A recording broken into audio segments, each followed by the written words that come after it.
Austin Riley homers in the ninth. We're live, man!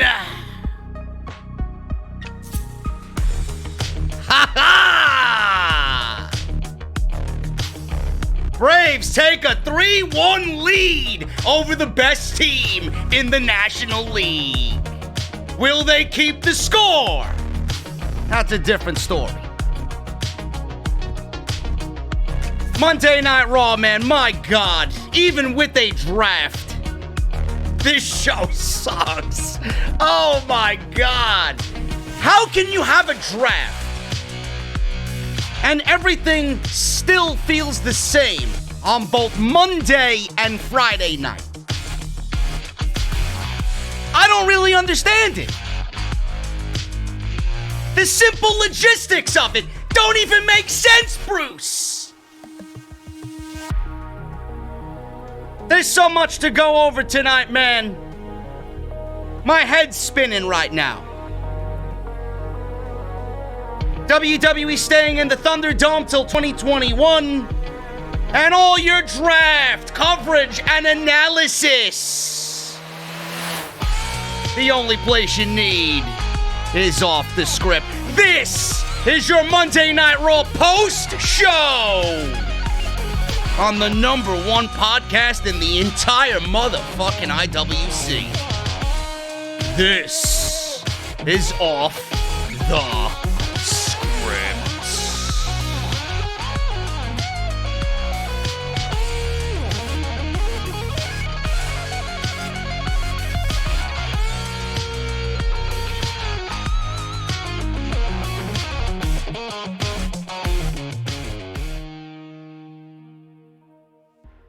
Is this what you want?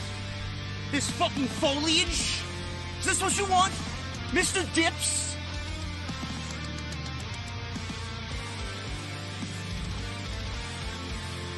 Is this what you want? Me standing in front of EC3 buying designer coats? Is this what you want?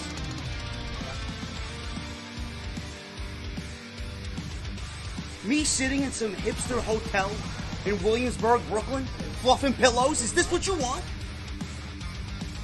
I don't believe this. This graffiti art, the hotels, avocado toast. All I want is a fucking Guinness. An ice cold Guinness. What the hell does that mean?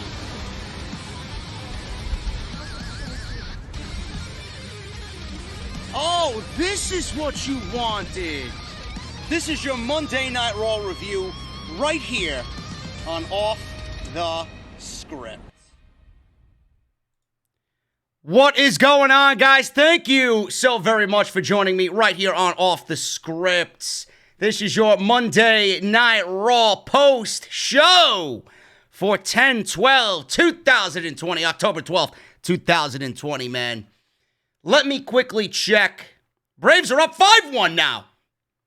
Braves are up 5-1, man. That is absolutely massive.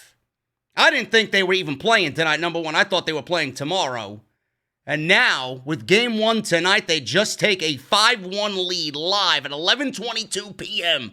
Eastern Time. And I cannot even begin to tell you how big of a Game 1 that is, because I had them pegged to lose this entire series. I was thinking Dodgers in 5. But man, the Braves are hot. And when the Braves are hot, they are legitimately one of the best teams in all of baseball, man.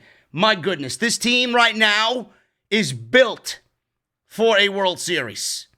I haven't felt that way in many, many years, and I only can think to myself, if they're this good now, imagine them at full health in 2021.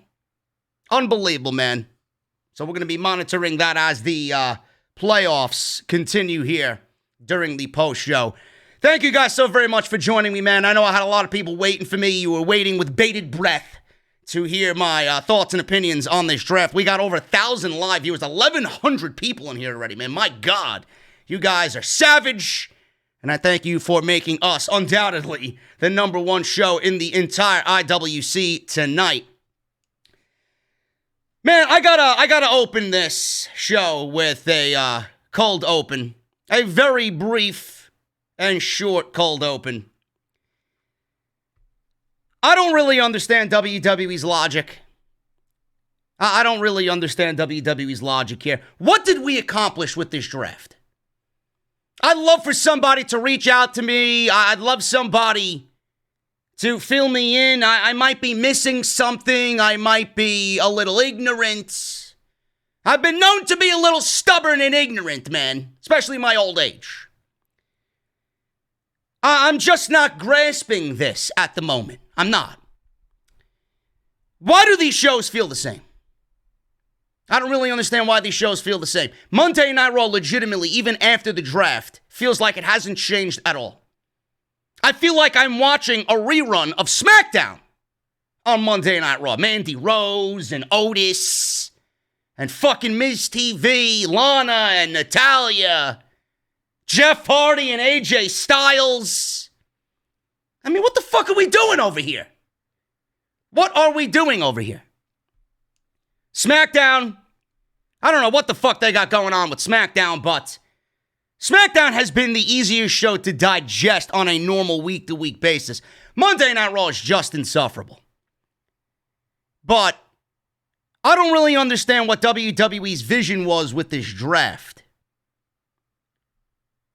The ratings for SmackDown barely reached a 2. They barely reached a 2 for SmackDown. Monday Night Raw last week did a 1.6. They didn't even do a 1.7. I think they're physically incapable of doing a 1.7 on Monday Night Raw. So last week, Monday Night Raw did a 1.7. SmackDown barely did a 2.0. The week before, SmackDown did like a 2.1, a 2.2, if I'm not mistaken. So they were actually down for night one of the draft compared to the week prior. What exactly are we doing here, Vince? What exactly are we doing here, Bruce? Huh? I'm failing to understand anything that you did on these shows. The draft should be something that is special. The draft should be used as something to bring interest to the WWE product. But why would anybody look at the draft as anything special when, A, even in the draft, you've given us the same feuds promoting that the landscape of WWE will forever change someone's career, yet we're still seeing the same feuds that have been happening on WWE TV. I'm failing to understand why the draft isn't taken seriously. It should be used to create interesting and new developing situations on Monday and Friday night. And here we are looking at both of these shows literally looking the same as they did before the draft. WWE failed.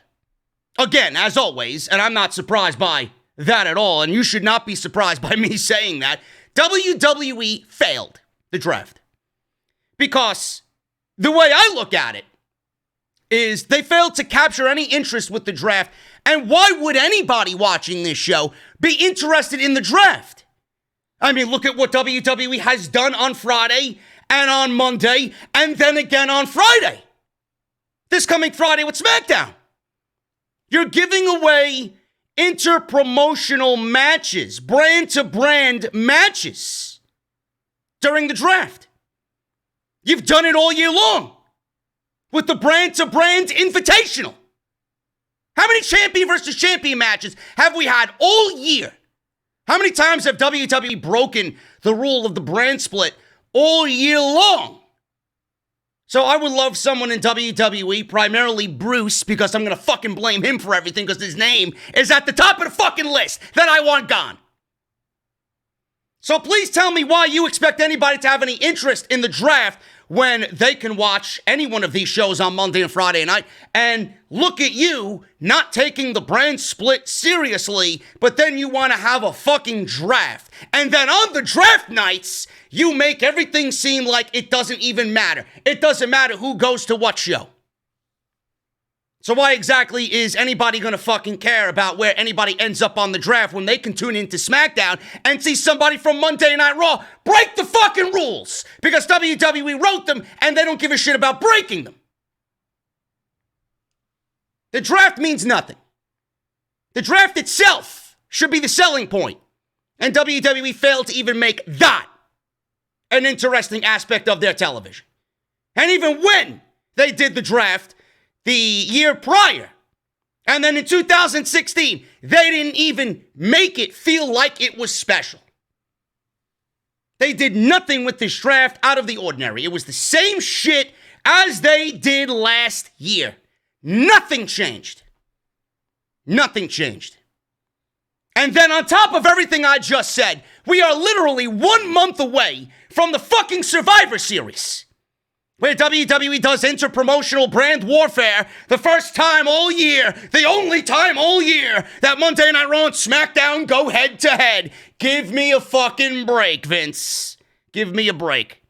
I swear on my grandfather's fucking tomb, if WWE shills that all year, my goodness, man, I am going to raise a riot on social media. Not like anybody fucking cares, but Jesus Christ, please. Please. Survivor Series is already ruined because WWE hasn't taken anything, as far as the rules go, seriously. They broke the rules all year long. The draft didn't feel special because they broke the rules all year long. So why would anybody watching this show feel any differently? Why? Why would you expect anybody to watch who goes where when you are so lazy as far as creative goes and you don't give a shit because you're just going to put a Raw SmackDown, a Raw superstar on SmackDown anyway, and a SmackDown superstar on Raw anyway? It's fucking ridiculous, man. It really is ridiculous. This show did nothing to enhance Monday Night Raw. In fact, I think Monday Night Raw looks worse. I honestly think Monday Night Raw looks worse after the draft. Same thing for SmackDown. Nothing has changed at all. Now we're going to go over all the draft picks. We're going to go over rounds 1 through 6 in the draft. And we're going to highlight and discuss and dissect who went where and why it was good, why it was bad, etc., etc. We're going to go over Randy Orton and Drew McIntyre again, before we get into Hell in a Cell. We got Kevin Owens and Aleister Black in a no disqualifications match. We got a women's battle royal to determine who wrestles Asuka next week on the season premiere of Monday Night Raw. Meanwhile, these clowns operate 52 weeks a year. There is no fucking season. There is no season. There's no off-season for them to come back after to claim that it's a season premiere. So I don't know where the fuck they get the season premiere from. But the season premiere is given in the title because WWE wants to generate interest on a dying product because they know they got MLB and NFL and golf, tennis, fucking polo, whatever the fuck's going on in the world of sports right now.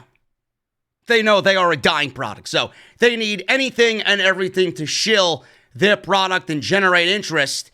They should really be putting that much effort into writing the fucking show. If am I labeling something a season premiere? And like I said, we're going to go over all the draft stuff. I got news on WWE ThunderDome being renewed for at least November. They'll probably be there till December as well. Through December, I should say. And I got news on Aleister Black. Apparently, he was interviewed, and he himself came out and said that the fans should be a little patient when it comes to his new gimmick and be patient with his new theme song. Sure thing, Mr. Black. Sure thing, Mr. Black. Salrax is asking me via text here, did Mustafa Ali's explanation give you chills? What explanation? What explanation? Was Ali on the show? I don't know. I might have missed him. I might have fell asleep. No, he wasn't on the fucking show, so no, it didn't give me fucking chills. Where did he get chills? In catering? Maybe I'll tell Titus to turn down the AC. It got a little steamy back there because he was roasting chicken. And he was steaming broccoli. Give me a break, Ali. It's another thing WWE failed to capitalize on. Where the fuck was Mustafa Ali, Bruce? You make this guy the fucking leader of this half-assed fucking faction with Teabag, and then he doesn't show up on the show to give us an explanation. This should be the biggest angle in all of WWE, and WWE places it in the 14th segment out of a 16-segment show. So if that's the case, why would anybody take that to be a big thing in WWE? Mustafa Ali was just revealed as the leader of your new faction, and you failed to have him on the show to give us the ever-important answer to the question of why. I don't really understand it. Thanks, Bruce. Thanks, Bruce. I wonder why you're in the fucking creative position that you're in, because you fucking suck. Thank you guys so much for joining me on the podcast. Hoop Media, I'm going to ask you anyway, because it's my job to ask Hoop Media, my analyst in the chat. Bro, are we number one in the entire IWC? I know the answer to it, but I like reading it back to everybody just to throw salt on the wounds of all the haters out there. Are we number one, Hoop Media? Let me check the MLB score. Braves win 5-1. They're up 1-0 against the best team in baseball. Max Fried is a beast. Love it. Love it. Tampa Bay's leading the Astros 2-0, man. We may be looking at a Braves-Tampa Bay World Series. Should be interesting. I don't want to get ahead of myself, man. The playoffs are very, very unpredictable, man. The playoffs, the MLB playoffs are an unpredictable beast. So I really can't jump on that. Let me see, Hoop Media. Did you answer my question, bro? Let me see. I was too busy celebrating the Braves win. Hoop Media says, you're number one, bro. And the Braves won. Excellent. Excellent, excellent, excellent. Guys, thank you so much for making us number one. Hit that thumbs up. We got 486 likes. There's 1,700 people in the chat.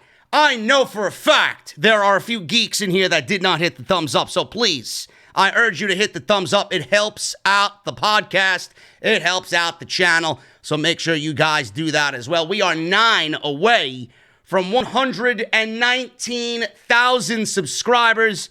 And I want to thank everybody for getting us to 119.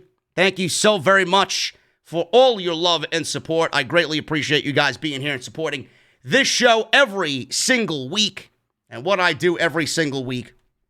Follow me on social media, man. Thank you to everybody that live tweeted with me and my disgust of the WWE product. Follow me on Twitter and Instagram at JD from NY206. That's Twitter and Instagram. Again, hit that subscribe button. Turn on that bell for all notifications. Hit the thumbs up. All that stuff helps out, man. If you want to support the show in other ways, Patreon is a great way. Patreon.com/JD from NY206. Always appreciated. Never an obligation for you guys to do that. It's always there if you want to. Mouthmasker.com. Get your masks. Mouthmasker.com/OTS. Your new black off-the-script masks are still in stock. Go and get them today. If you guys want to go and check out any of the other videos that you might have missed on the channel, everything you need is linked down below in the description of the very video you're watching right now.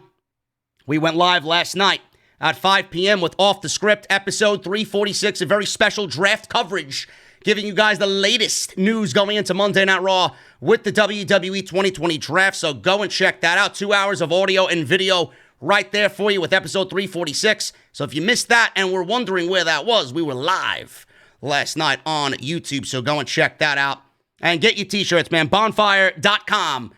That is bonfire.com, the exclusive home of JD and the Off the Script online shop. All your merchandise for the podcast is available exclusively nowhere else but bonfire.com. And today's podcast is brought to you by my great friends over at Blue Chew. BlueChew.com, code JD.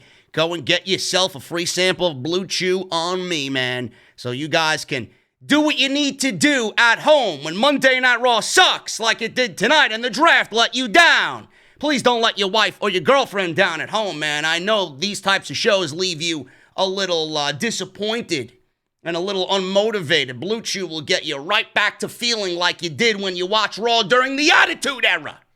BlueChew.com. That's code JD at checkout. Get yourself a free sample on me of Blue Chew. We'll talk about them a little bit later on in the show. Let's hit the news and rumors, man. WWE extends the deal with the Amway Center. ThunderDome will be a thing going into November of 2020. PW Insider is reporting as of today that WWE extended its deal with the arena for at least another 4 weeks.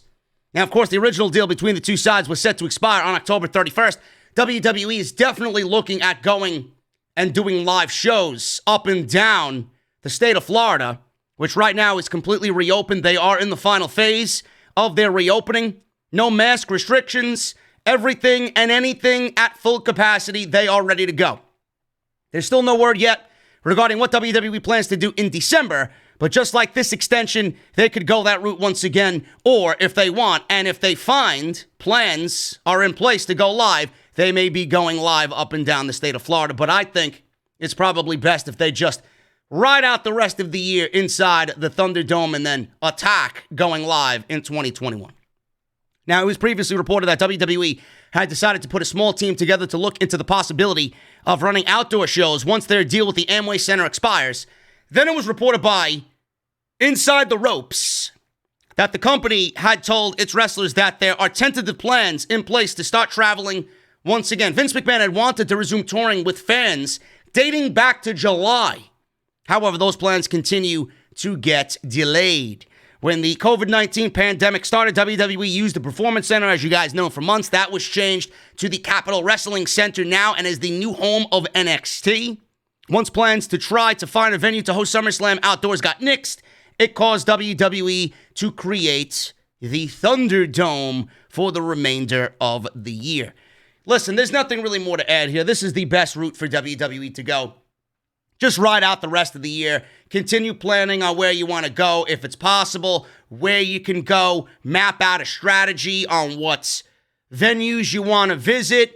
Is fans a thing? Is that possible? Fans coming to the show? Is that going to be a possibility? Map out everything. Take the proper precautions. You got something here in the ThunderDome. You spent all this money to give us this interactive look. You might as well ride it out for the rest of the year. That means we get all Monday night and Friday night shows. We get Hell in a Cell, Survivor Series, and then TLC in December. So you don't have to worry about that, and you can attack with a new strategy, hopefully, going into WrestleMania season, starting with the Royal Rumble. I predicted way back when, I think the WWE would probably continue to use this up until at least the Royal Rumble. And then when they get close to WrestleMania, then that's when they start touring, because WrestleMania will have fans, according to what we've seen on social media. Vince wants fans. Vince is going to get fans. He's now allowed fans. Raymond James Stadium is getting WrestleMania 37 next year, and there will be fans in attendance. Vince McMahon is definitely getting the WrestleMania that he wants this year. It probably won't be 90,000 people, but 20, 30,000 people is better than zero. So we will definitely keep an eye on that and monitor that situation. But the WWE is staying in the ThunderDome till at least November. I think it's probably best for them to run it out through the rest of the year. There was a rumor today that made me vomit.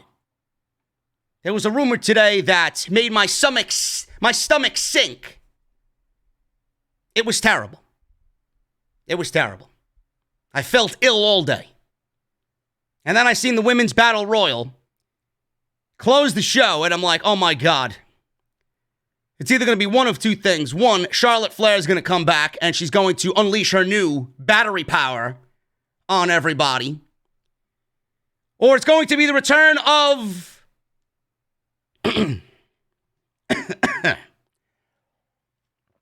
I can't even say her name, man. It's ridiculous. Makes me want to hurl right here. Or it was going to be the return of Eva Marie. Eva Marie coming back to the WWE. Now, I seen tweets that she was in Orlando. Now, I don't know if she lives in Orlando or not, but there were reports that she was in Orlando. And I'm like, oh God, it's really happening. I can't take this, man. So, when I woke up this morning, people were texting me because they hate my fucking existence. Either that or they want and know that I'm going to rant and want to see my rant on the show tonight.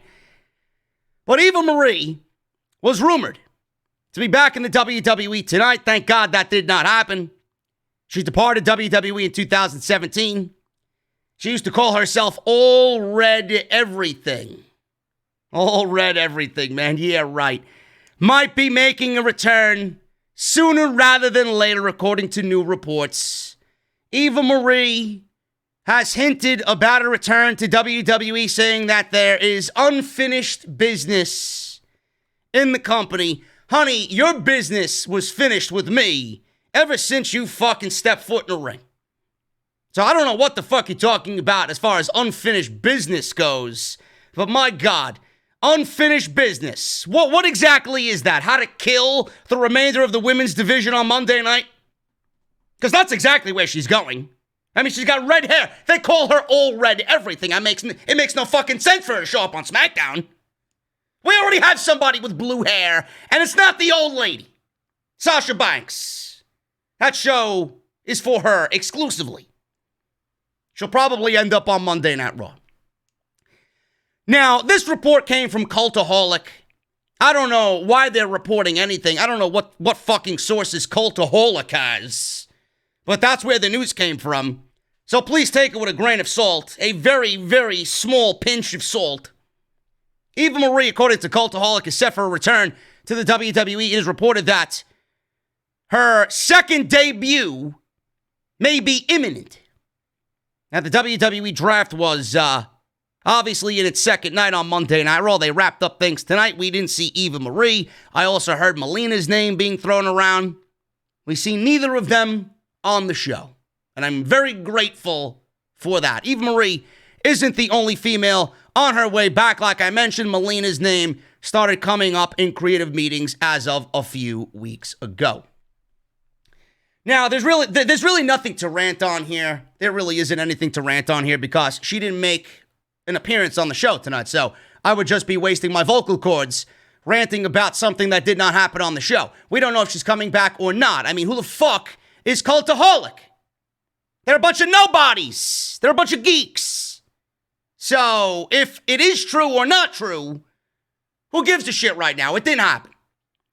Now, she could still be drafted in the supplemental draft, but I don't know what good that would do. You figured WWE would want to put her on TV and make a big splash with her re-debut on the show. But I'm not going to be ranting on this like you guys expect because it didn't happen.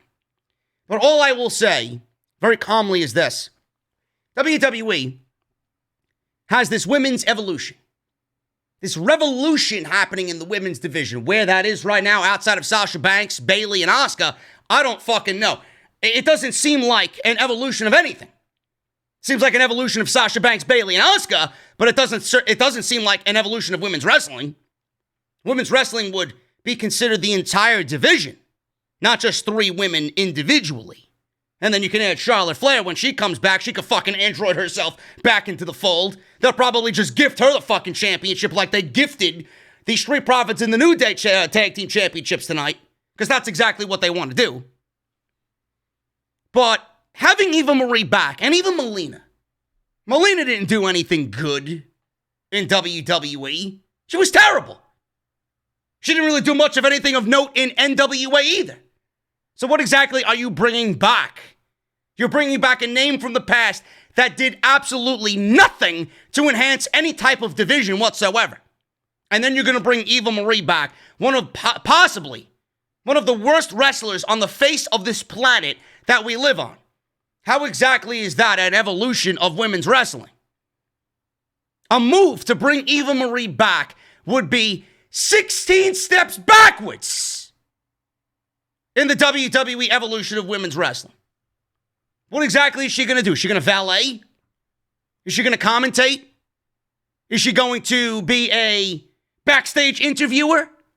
Or is WWE legitimately going to put this woman back in the ring? What type of training did she do in her time away from WWE? Probably zero. Probably zero. Just like fucking Cameron showed up on AEW television in their tag team women's tournament and did absolutely nothing new. All of the things that she did in the match that she had on that one appearance in AEW, she did in WWE. There was no sort of, okay, she's coming into this, I'll give her a chance, maybe she'll end up being better. It was not that case. In fact, she looked worse. She looked as bad as I remember her looking. What do you expect from Eva Marie? What do you expect from Eva Marie? Now, there's probably people in the chat, and I know there are people in the chat, there's probably people on social media who want to see Eva Marie on TV because she is very busty. She is very, full-figured. I know exactly why people want to see Eva Marie on television. They want to see what the real meaning of all red everything is. I don't. I would actually love to keep my sanity. These shows are terrible now. These shows are terrible now. The majority of the segments now are fucking terrible. You're going to add Eva Marie back to television? Moving on, because I said I wouldn't rant about it, and here I am. I spent fucking 3 minutes on Eva Marie. Jesus Christ.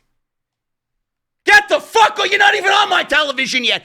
Get the fuck off my television. Moving on. Let's get into the fucking show, man. I'll be demonetized before I know it on this goddamn show tonight. Almost 2,000 large in the chat. Thank you guys so very much. Continue to hit that thumbs up, man. We're at 671. Super chats are open. Get them on in. We'll talk about it at the end of the show. The WWE Draft. The WWE Draft starts off on Monday night with Drew McIntyre and Randy Orton. This was nothing new. If you've seen Randy Orton cut a promo on Drew McIntyre, you've seen one, you've seen them all. There was nothing of note here. But we're going to go over what he said. He made his entrance. Orton started the show. He said regardless of whether he gets moved to SmackDown, which that was never the case here, or stays on Raw, one fact remains: in less than 2 weeks, he'll be locked in Hell in a Cell with Drew McIntyre, and he's going to take the WWE Championship away from Drew McIntyre. He said 2020 has been many things, but most of all, the year of Drew McIntyre has been WWE in 2020. He said he didn't know until later that Drew hadn't been pinned in a WWE ring for nearly a year. He said that's a sign of things to come. So if you guys remember last week, it was Randy Orton, Dolph Ziggler, and Bobby Roode. I shall not call him Robert Roode. Against Drew McIntyre and they used to be cool Street Profits. And Randy Orton pinned Drew McIntyre in that match with an RKO.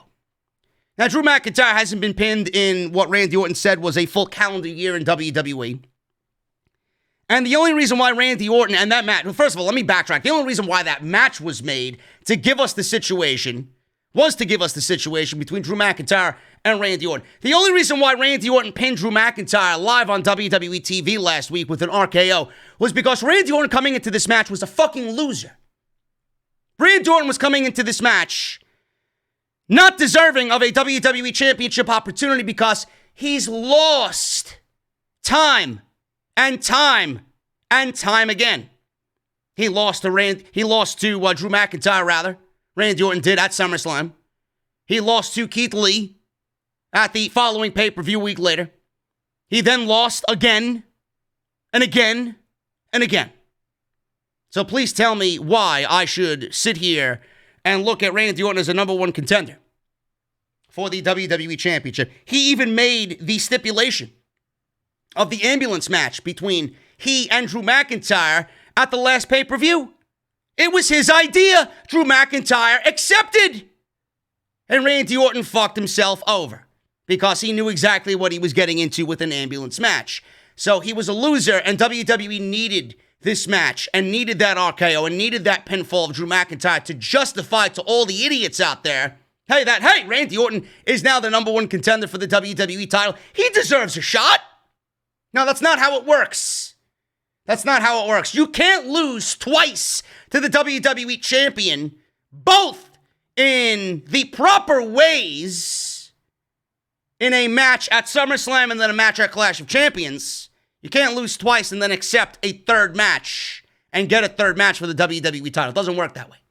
Or because you pinned the champion on TV, now that makes you the number one contender for the WWE title? No, it still makes Randy Orton look like a loser. And it makes WWE Creative look creatively bankrupt. And it shows how little WWE has built on Monday Night Raw as far as star power, because if they're giving Randy Orton another WWE title match when he's not deserving of one, every single month it's the same shit over and over again. What does that tell you about the people at the top of the card? There's either A, nobody, or B, somebody there that WWE doesn't want to push. They don't want to create new stars. That's exactly why we got this situation happening last week and why we're getting Hell in a Cell. Don't let anybody else tell you otherwise. Now, he looked into the camera and he addressed Drew during this entire promo, which I always appreciate. He says he's going to beat him in the Hell in a Cell 1, 2, 3 and end his legacy and take his title. He said he'll do it with the most dangerous letters in all of pro wrestling. And he said RKO, and before he finished saying RKO, Drew McIntyre walked out. He stared at Orton. He said he didn't expect him to walk away after the RKO last week when he was lying there prone for a kick to the skull. He said that was a mistake because he got back up. He said when he kicked him at the Clash, it was for all the people Orton has hurt before. He said when he walks into Hell in a Cell and kicks him at Hell in a Cell, all the pain and suffering he inflicted on Orton will be for him. Drew said he made a promise last week that every single time they're in the same building together, he was going to kick the crap out of him. He says, I wouldn't want to break a promise now, Randy. Would I? He entered the ring and he and Orton were brawling in the middle of the ring. When Drew went after him, Orton jumped him. Drew reversed Orton, threw him into the barricade and then into the ring post. And then finally they were brawling on the announce table. Orton rolled into the ring and then out of the ring and up the ramp, and Drew McIntyre was being held back by WWE officials and referees as Randy Orton retreated to start Monday Night Raw. Yawn, yawn, yawn. Same old shit. End it. I'm tired of it. Just give Orton the title and let's move on to continuing Orton and Edge, and then the sooner that happens, we can end that too. Orton's going to be your new WWE champion. If not, Randy Orton may be the biggest loser in the last decade in WWE. There's no way Drew McIntyre's walking out as WWE champion. Stephanie McMahon showed back up for night 2 of the draft. She was handed a draft card. She came out and she stood at the podium and she went over the overall first round draft picks by Monday Night Raw and SmackDown on night 2 of the draft. So she said the first overall draft pick by Raw is Bray Wyatt, the Fiend. So they're drafting Bray Wyatt to Monday Night Raw. This is great for Bray Wyatt. I don't necessarily think it's great for anybody. What has Bray Wyatt done on television that gets you excited? I'll wait as I take a sip of my cold beverage. What exactly has Bray Wyatt. What exactly has Bray Wyatt done on WWE television that gets you excited? Nothing. His matches are terrible. He does the same shtick over and over and over again. There's nothing that he does that generates any interest. I mean, he's got this thing with Alexa Bliss, and even in this situation with Alexa Bliss, we got Alexa Bliss actually more intriguing than Bray Wyatt. So again, I ask you, what has Bray Wyatt done to make himself a little bit more attractive in front of the audience on WWE television? Moving him to Monday Night Raw does one thing and one thing only. It saves his career as this character. That's all it does. Because it gets him away from Roman Reigns, and nobody is going to beat Roman Reigns, especially right now, for the WWE Universal Championship. That's it. It prolonged his career as The Fiend. So we got Bray Wyatt going to Raw. That wasn't really a surprise. We mentioned that on Friday Night SmackDown. I think everybody in the community kind of predicted that. When they paired him with Kevin Owens, it was probably the best move to make. SmackDown took Bayley. The SmackDown Women's Champion, stays on SmackDown. I don't know why. Like I mentioned on my SmackDown post-show podcast on Friday, I don't know why we're drafting champions. She holds the SmackDown Women's Championship. Why are you wasting a draft pick on somebody that's holding your championship right now? But then again, they drafted the fucking Raw Tag Team Champions to SmackDown and the SmackDown Tag Team Champions to Raw. So I don't really understand. Oh well. I would change that with the next draft that they do. Champions should not be drafted. You stay on your fucking show because you're holding said brand championship. It's a waste of a pick.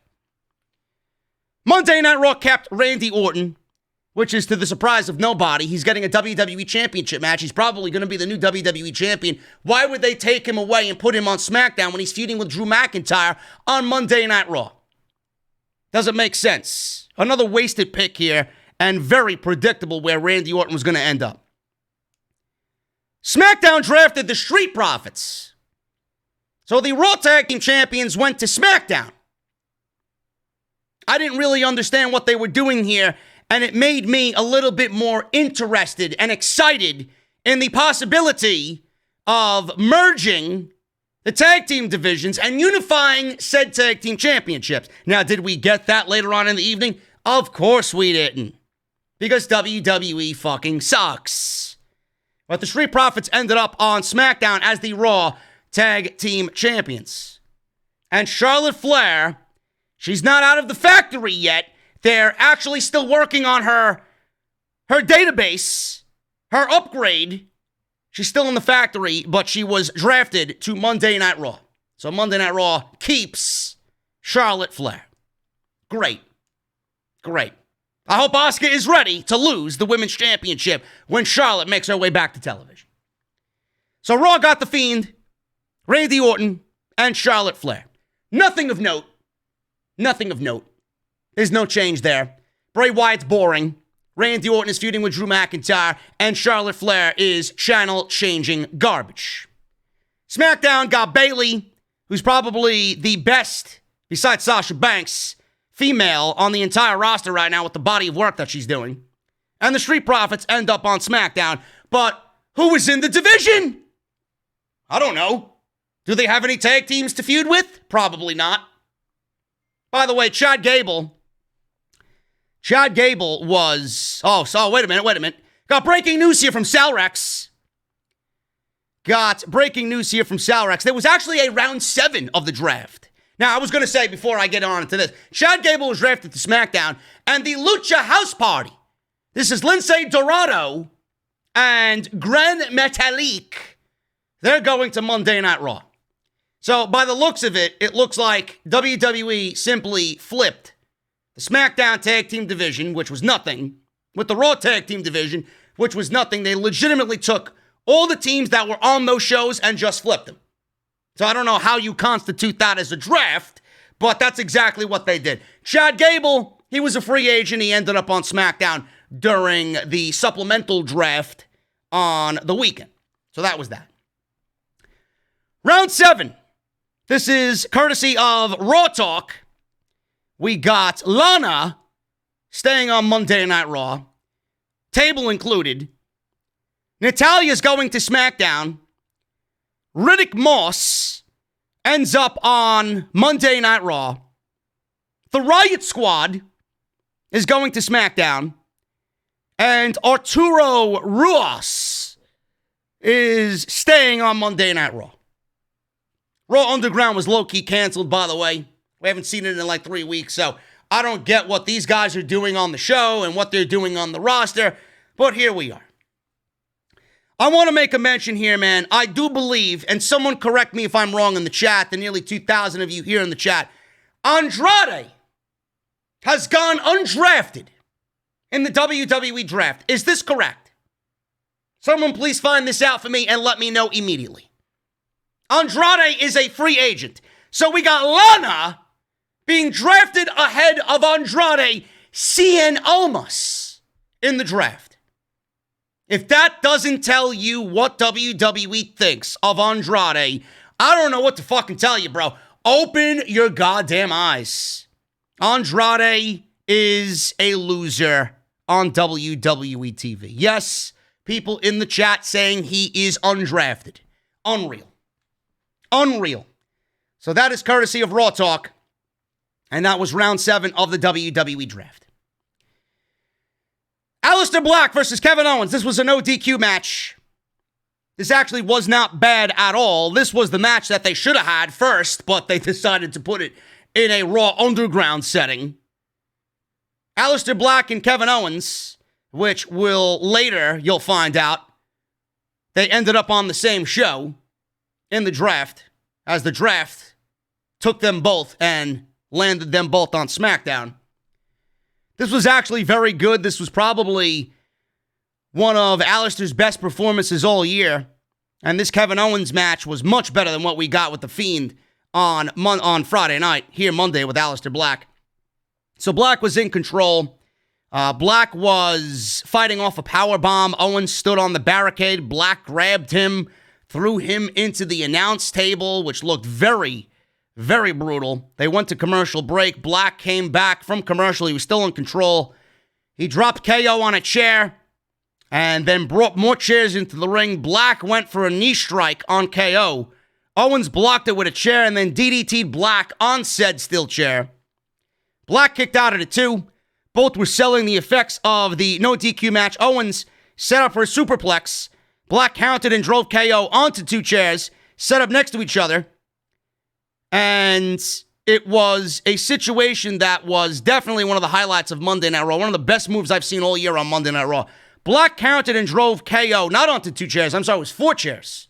Now that I think back to it, it was 2 chairs on one side and 2 chairs on the other. It was 4 chairs facing each other, and they were on the top rope. Kevin Owens was going for a superplex through all these chairs, and Black ended up giving KO a meteora through all the chairs down below.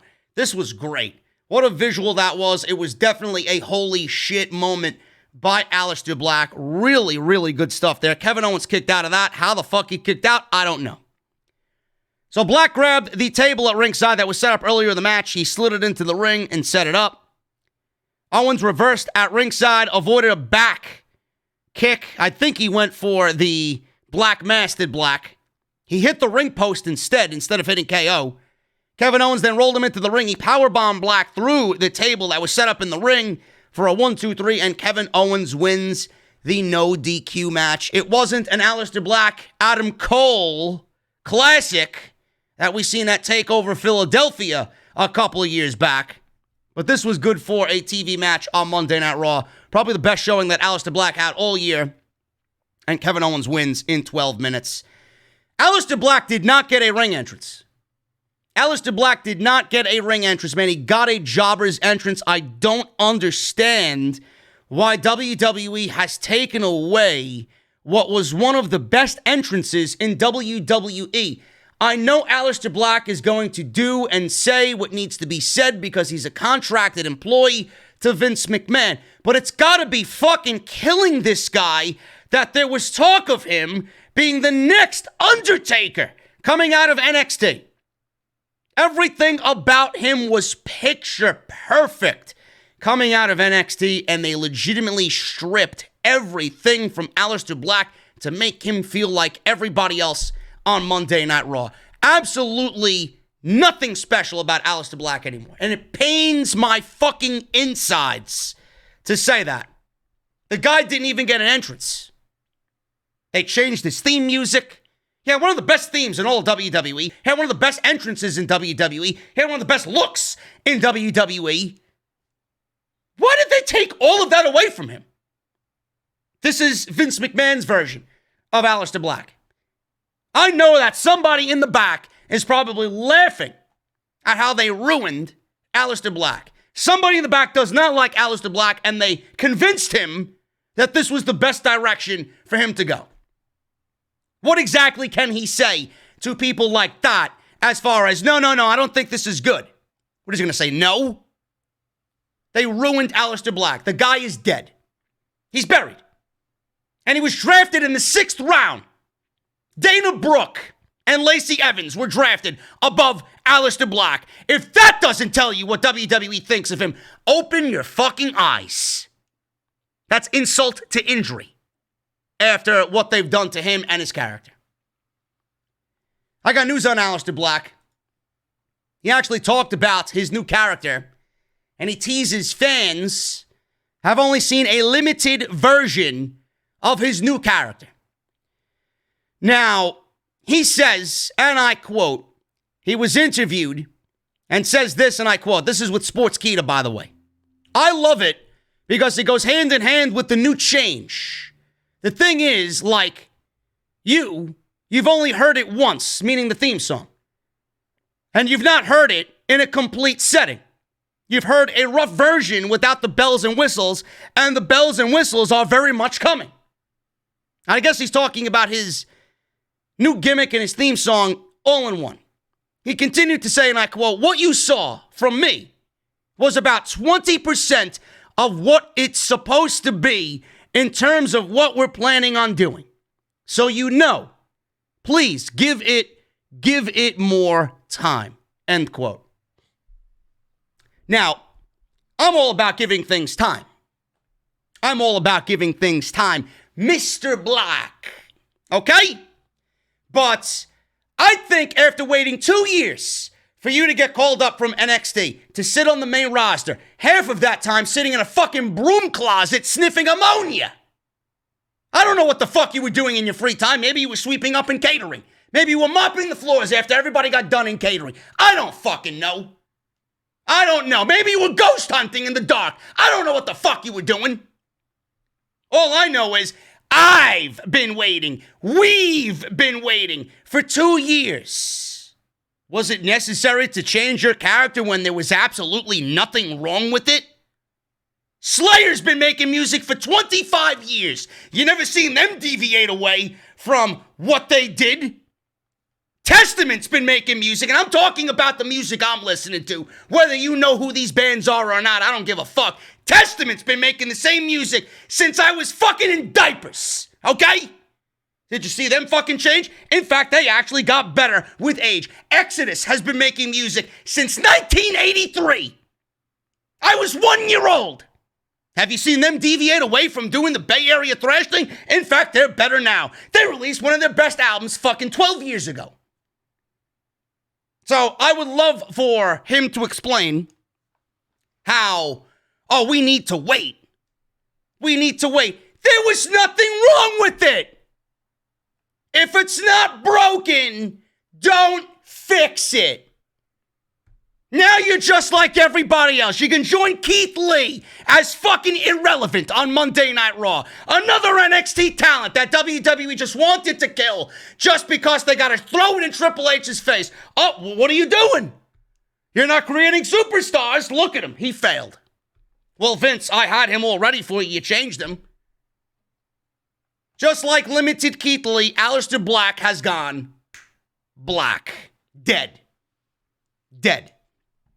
Teases fans have only seen a limited version. By the time we get to the full version, no one's gonna fucking care. No one's gonna care. They can't even give you an entrance. So please tell me how I'm supposed to be excited when you don't get a fucking entrance. I know they're fucking you royally, but you want me to be patient. 2 years, bro. 2 fucking years I've waited. People were pegging you as the next Undertaker with that fucking entrance. The whole gimmick, the mystique and everything. Dead. Moving on. We got more draft picks. Second round. Stephanie comes out. Raw drafts. Woo! Braun Strowman! I'd spin all around, but I got my fucking headphones on. Braun Strowman and the Strowman Express is stopping at Monday Night Raw. Bro, this is a stop you really shouldn't stop at. Unemployment's about 3 stops after this. I think you should take the train there. Hicksville is fucking 6 stops away. I would prefer you go over there. Braun Strowman's drafted to Monday Night Raw. I don't know how this makes Monday Night Raw better. This is a pick that makes Raw worse. SmackDown drafted Daniel Bryan. Great. He stays on SmackDown, and the match with Roman Reigns is coming. It is coming, folks. That is your WrestleMania. If the WWE doesn't convince Dwayne Johnson to come back, that's your WrestleMania main event. Or your Royal Rumble main event or something. It's definitely happening in 2021. If WWE doesn't, being that they got a storyline that presents itself, listen, this is WWE's perfect storyline. Daniel Bryan versus Roman Reigns, they don't even have to write anything. Just go back and watch tape. Go back and watch tape. You don't even need to write anything. Have Heyman write the entire script and just sell it on TV, man. It'll be the best thing all year. It sells itself. Daniel Bryan versus Roman Reigns is happening for the WWE Universal title, and it's going to be fucking epic. That's a main event at any WrestleMania, period. Raw selects Matt Riddle. Oh, man. Oh. Monday Night Raw selects Matthew Riddle, man. The bodacious bro. They take Matt Riddle. Didn't we just talk about on Sunday night about Seth Rollins and his legit heat with Matt Riddle? Then all of a sudden we watch Monday Night Raw and Matt Riddle's leaving SmackDown, which Seth Rollins just got drafted to, and now Riddle's being drafted to Monday Night Raw. Man, oh man, Seth! Bro, listen, if you're watching, man, if somebody you work with's watching, have them pass this along, bro. Seth, you are a pussy personified. Oh, man. The Messiah, he can't take a joke. He can't take a little comment. Oh, Rollins, you fucking pussy, man. I wish you could block me 1,000 fucking times more than the one you gave me already. What a fucking loser. Yeah, Mr. Rollins, Mr. Company Man won't work with one of the biggest names in the fucking company. One of the biggest rising stars in the company. Really? So much for being a company guy, huh? The Messiah is omnipresent, but not with Matt Riddle. No, you just want to continue working with Buddy Murphy. Yeah, let's get Buddy Murphy over. Let's get Aaliyah over and Dominic and Rey Mysterio and have this fucking storyline continue on for another 16 fucking weeks. But you won't work with Matt Riddle. Right? You won't work with Matt Riddle. Give me a break. Give me a break, man. Moving on, after Rollins showed how much of a pussy he really is, SmackDown drafted Kevin Owens. This was kind of self-explanatory after Bray Wyatt went to Monday Night Raw, and we seen Bray Wyatt give Kevin Owens the mandible claw on SmackDown. And then Raw drafted Jeff Hardy. Oh, great. Oh, great. What type of drunken escapades will as far as the WWE Draft on 2020 Monday Night Raw. SmackDown gets Bayley, the Street Profits, Daniel Bryan, and Kevin Owens. So Bayley, Profits, Bryan, and Owens. That is a little different. Bryan staying on SmackDown. I'm glad we didn't get him going anywhere else. And that is to me, the best move that WWE could have made for Daniel Bryan. Miz TV, Miz and John Morrison talked about Raw hitting the jackpot by drafting them to Raw. No, Miz, I'm sorry. They went bankrupt by drafting you and not taking John Morrison only. That's it. So Miz says, I guess you can call me the face of USA. Morrison used Seth's greater good line. Miz told him to watch out. Morrison said he got drafted to SmackDown, so who cares? Miz then introduced Dana Brooke and Mandy Rose as their guests. Mandy Rose and Dana Brooke came out with new theme music. I don't know what WWE is thinking with whoever the Def label or whatever the fuck they got. Def Records, Def Jam. Who the fuck's writing their music? Who is writing their music? I don't even know. Def something. I'm going fucking deaf listening to these fucking songs. I'd rather be deaf than listen to these fucking theme musics. Whoever WWE has writing their theme music is absolutely fucking egregious. It is terrible. I don't think they know how important a wrestling theme song is, man. Everything sounds terrible. They changed Mandy Rose's theme song. They changed Mandy Rose's perfect theme song. And they gave her some generic fucking guitar chug with some half-ass fucking solo. But when I think Mandy Rose, I think of the theme song that I think back to what Mandy Rose had previously.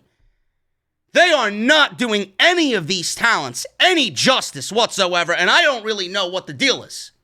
I don't. Some people still have CFO theme music. Some people will continue to have CFO theme music. And WWE is giving others new theme music. Bianca Belair has CFO theme music. Bobby Roode has CFO theme music. Shayna Baszler has CFO theme music. I don't really understand. Sal Rex is texting me that the people that they got doing the theme music won a Grammy. For what? For what? It's terrible. It is absolutely terrible. The Street Profits have CFO theme music, so it's not a CFO thing. It can't be. Can't have half of the fucking people coming out with theme music from CFO and then half of the fucking people not. They even changed Lars Sullivan's theme music now. No matter what you think of Lars Sullivan's music was fucking great. I loved his theme music. Matt Riddle had CFO theme music. This theme music for Mandy Rose was terrible, bro. Absolutely terrible. So Mandy was in the ring with Dana. I don't know who wants to see Dana on Monday night, but here we are. So Mandy says it wasn't generous. Well, actually, Miz said he took credit for Mandy coming to Raw. Mandy said it wasn't generous, it was petty. Talk about petty, man. Just go look at Bruce and Vince McMahon. Because he wanted to separate her from Otis. You're ruining people's lives. Sounds like she's talking to Bruce. Miz said she has a new home, new hair, new music, and a new partner, so she should thank him. She said she'd rather slap him in the face. Or he said that she should thank him, and she wanted to slap him in the face. Miz asked Brooke if she really trusts Mandy after Mandy kicked Sonya Deville to the curb. When Otis entered the picture, Brooke said that there's no jealousy between them like Sonya had for Mandy. Miz said they claim they're going for the women's tag team titles, but now they're in a dual brand battle royal where the winner faces Asuka for the Raw women's title. Miz says that has to be awkward for them. Mandy looked at Dana and said, may the best woman win. Natayla and her music came onto the PA. She came out with Lana. People were picking up the remote controls. I picked up the remote control to go turn over to the Brave game to see what was going on there. They were up 1-0 at this point. So I'm taking whatever she said from one of the dirt sheets here. Natayla walked out. Natayla walked out with Lana. She said that she is the winningest and savviest social media influencer out there. Then Lana went on to say she has 2 ex-husbands and an ex-girlfriend. Natayla asked why no one wanted to interview them. Because maybe you're fucking boring. WWE would rather not have the remaining audience watching the show fall asleep by Miz and Morrison interviewing you. And if they want to go watch Lana, just go subscribe to her TikTok. There's your shameless plug right there. Why is nobody interviewing Natayla and Lana? Mandy said if they did less talking, maybe they could actually win a match. And then a brawl broke out. Who cares? You got 4 women in the ring. I actually don't mind Mandy, but the other ones, my God, man, get them off of fucking TV. I mean, if you want ratings to fucking tank, just throw Lana and Natayla and Dana Brooke on TV. So we go to commercial break. We're back from break. There's no more brawl. There's no more brawl. Miz TV was still going on, so we got 2 segments with Miz TV. Miz TV wasn't good on SmackDown. What the fuck makes you think I want to watch it on Monday Night Raw? Exactly what I said in the beginning in the cold open. How do these shows feel any different? It's the same shit. Miz TV on Friday. Now we got Miz TV on Monday. It wasn't funny then. It's not funny now. I don't get it. Miz says he has a plan B for the season premiere of Miz TV. And since his original guests got into a fight, he introduced his new guest, John Morrison. Now, I thought John Morrison was actually going to bring out Melina. Because I do think if Melina signed with the WWE, I think pairing her with John Morrison will probably be the best thing for John Morrison. Break him away from The Miz, because The Miz, I feel, is just holding him down. And pair John Morrison with Melina and put him in the world title picture or the U.S. title picture, whatever the fuck you want to do with him. He is so much better than what you got him doing now, man. You're actually doing him a very disrespectful service. He needs to be in a higher position because his talent right now is absolutely not being utilized. So Morrison said Plan B is better than Plan A. Morrison began talking about the dirt sheet debuting, and then all of a sudden Lars came out with new theme music, which is terrible. He walked out. Miz bailed. Lars entered the ring. Morrison tried to blindside him. Lars took him down, threw him hard into the corner, clotheslined him, and then Miz stood and watched as Lars continued to beat up Morrison. Lars then gave Morrison his new finishing move, sliding into the DMs and showing dick pics on John Morrison.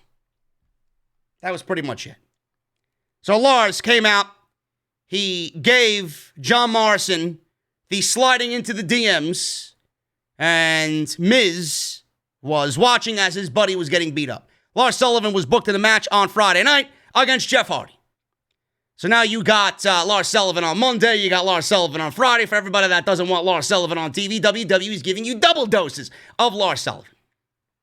There you go.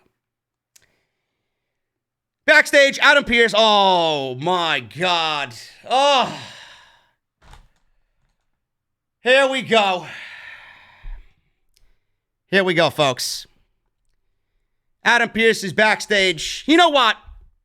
Before I get into this next segment, man. Because I know this is going to be a fucking rant of epic proportions right here. Might as well plug Blue Chew, man. There's almost 2,100 people in this chat that I know are disgusted with Monday Night Raw, man. How many of you are listening to me right now? I want you to press 1 in the chat. I want you to press 1 in the chat. If you're watching this shit with your wife or your girlfriend in the room, or if your wife or girlfriend's in the other room and she's listening to you, listen to me yell.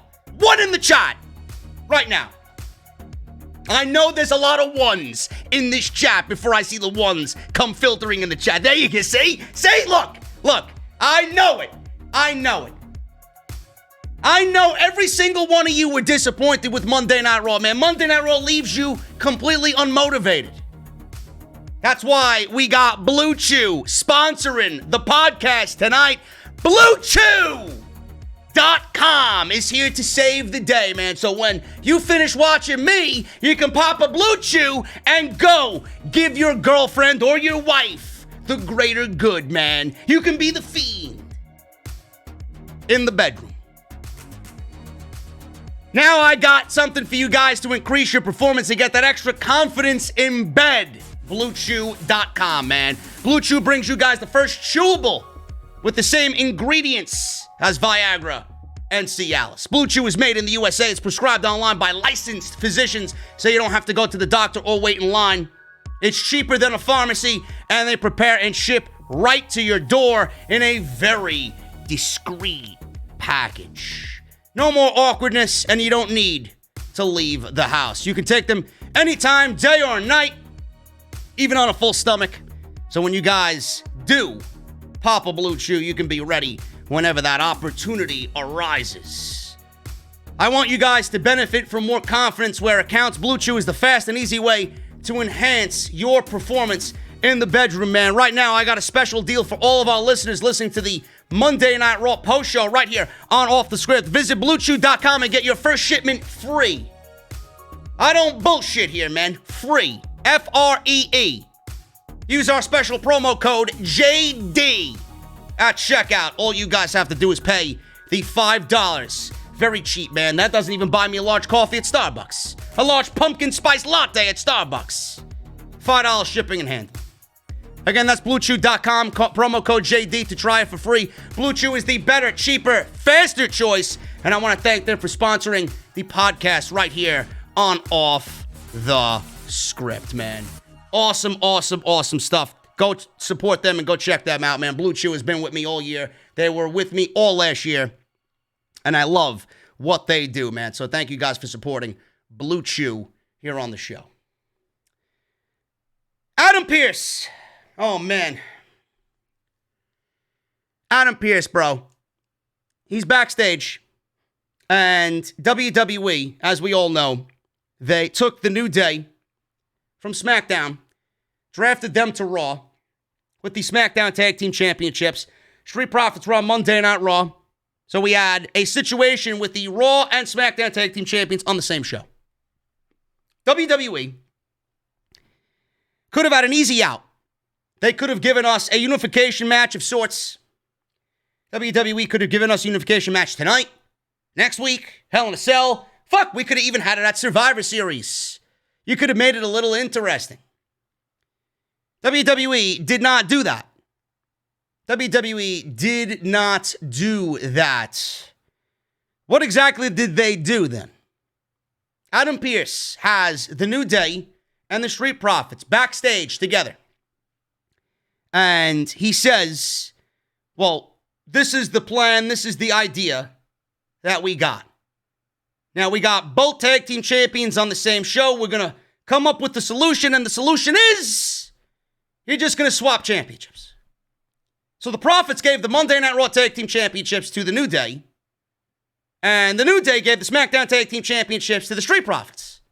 And now the Street Profits go to SmackDown with the SmackDown Tag Team titles, and the New Day stay on Monday Night Raw with the Raw Tag Team Championships. And I'm looking at this, and I'm fumbling with my phone at the time, and I wanted to do a video reaction to this, and I didn't, because I saved it for the show tonight.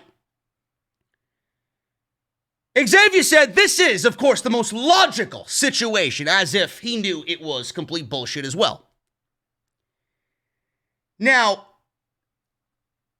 I'm trying to figure out who in WWE would come up with this decision and think that this is the best thing for the tag team division.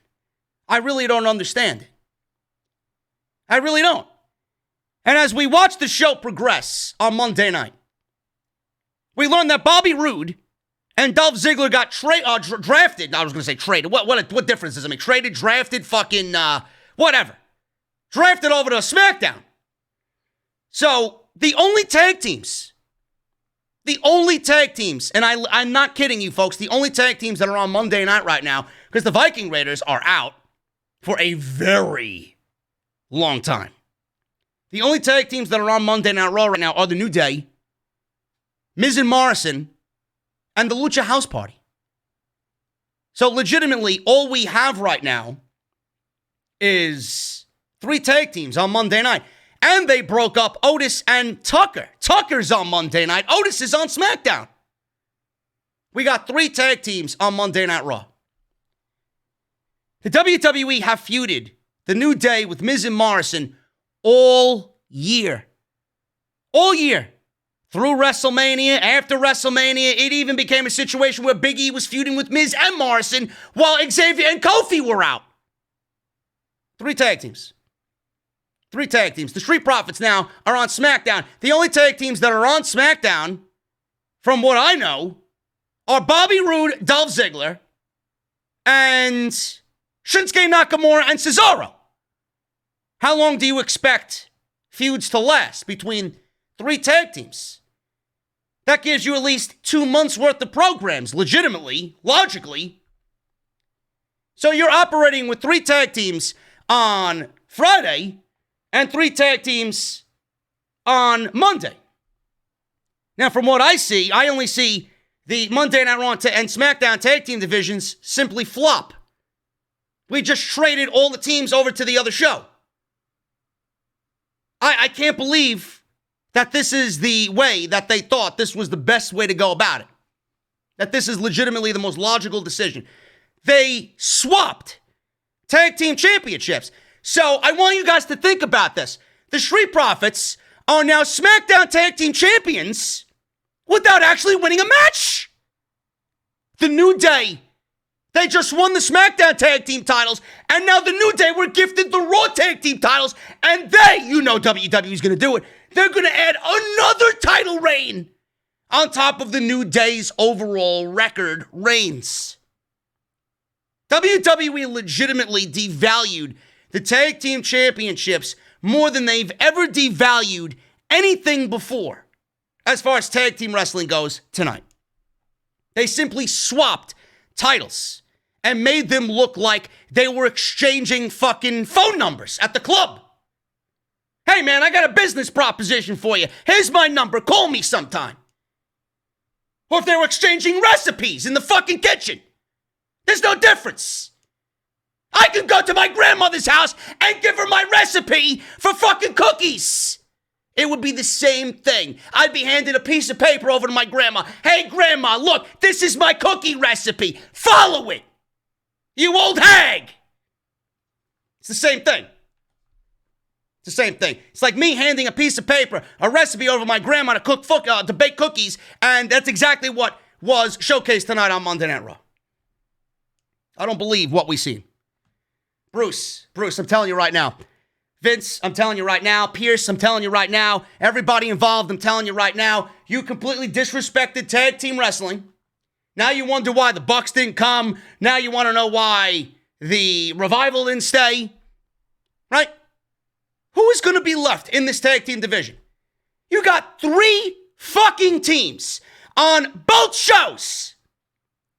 I would love to know how you think you're going to operate a tag team division with 3 teams on Raw and 3 teams on SmackDown. Nobody thought to keep these teams the way that they were. All these teams that you broke up, keeping them the way that they were. If you wanted to trade the Profits over to SmackDown with the Raw titles and the New Day over to Raw with the SmackDown titles, nobody came up with, hey man, I think we should unify these titles. We don't have a lot of tag teams right now. We want to break the rules going into the draft, and we want to do the brand-to-brand invitational. Hey, Vince, why don't we have one champion, and we have them float on both shows, so it's almost as if we're doing the brand-to-brand invitational, and we don't have to break the rules in order to do that. We'd have floating champions.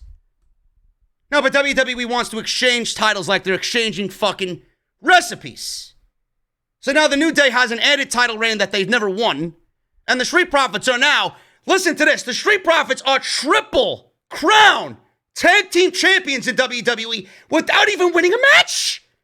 NXT tag team champions, Monday Night Raw tag team champions, they didn't win a SmackDown tag team title in a match. They were gifted the titles because WWE is creatively bankrupt. Bruce, Vince, and everybody on that fucking creative team, you are fucking terrible at your job. Absolutely terrible. You had one fucking thing to do, and you could have done it 3 times over already, and you failed to do it. Failed. Tag team wrestling is dead. So what are we going to see on Monday night? We're going to see the New Day versus Miz and Mars, and great. Like we haven't seen that one before. What are we going to see on SmackDown? Bobby Roode and Dolph Ziggler versus the Street Profits. Great. Great. How many singles matches between Montez Ford and Dolph Ziggler are we going to see?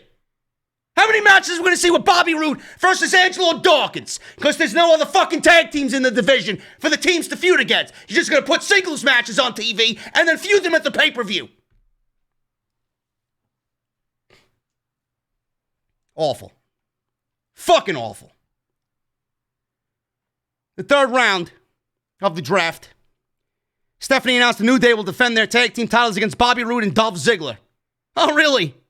Oh, really? They get a tag team title match on Raw, then they get shipped over to SmackDown and get a tag team title match on SmackDown for basically doing nothing. Bobby Roode's lost every single match he's wrestled, which is 2 after tonight, since he's come back.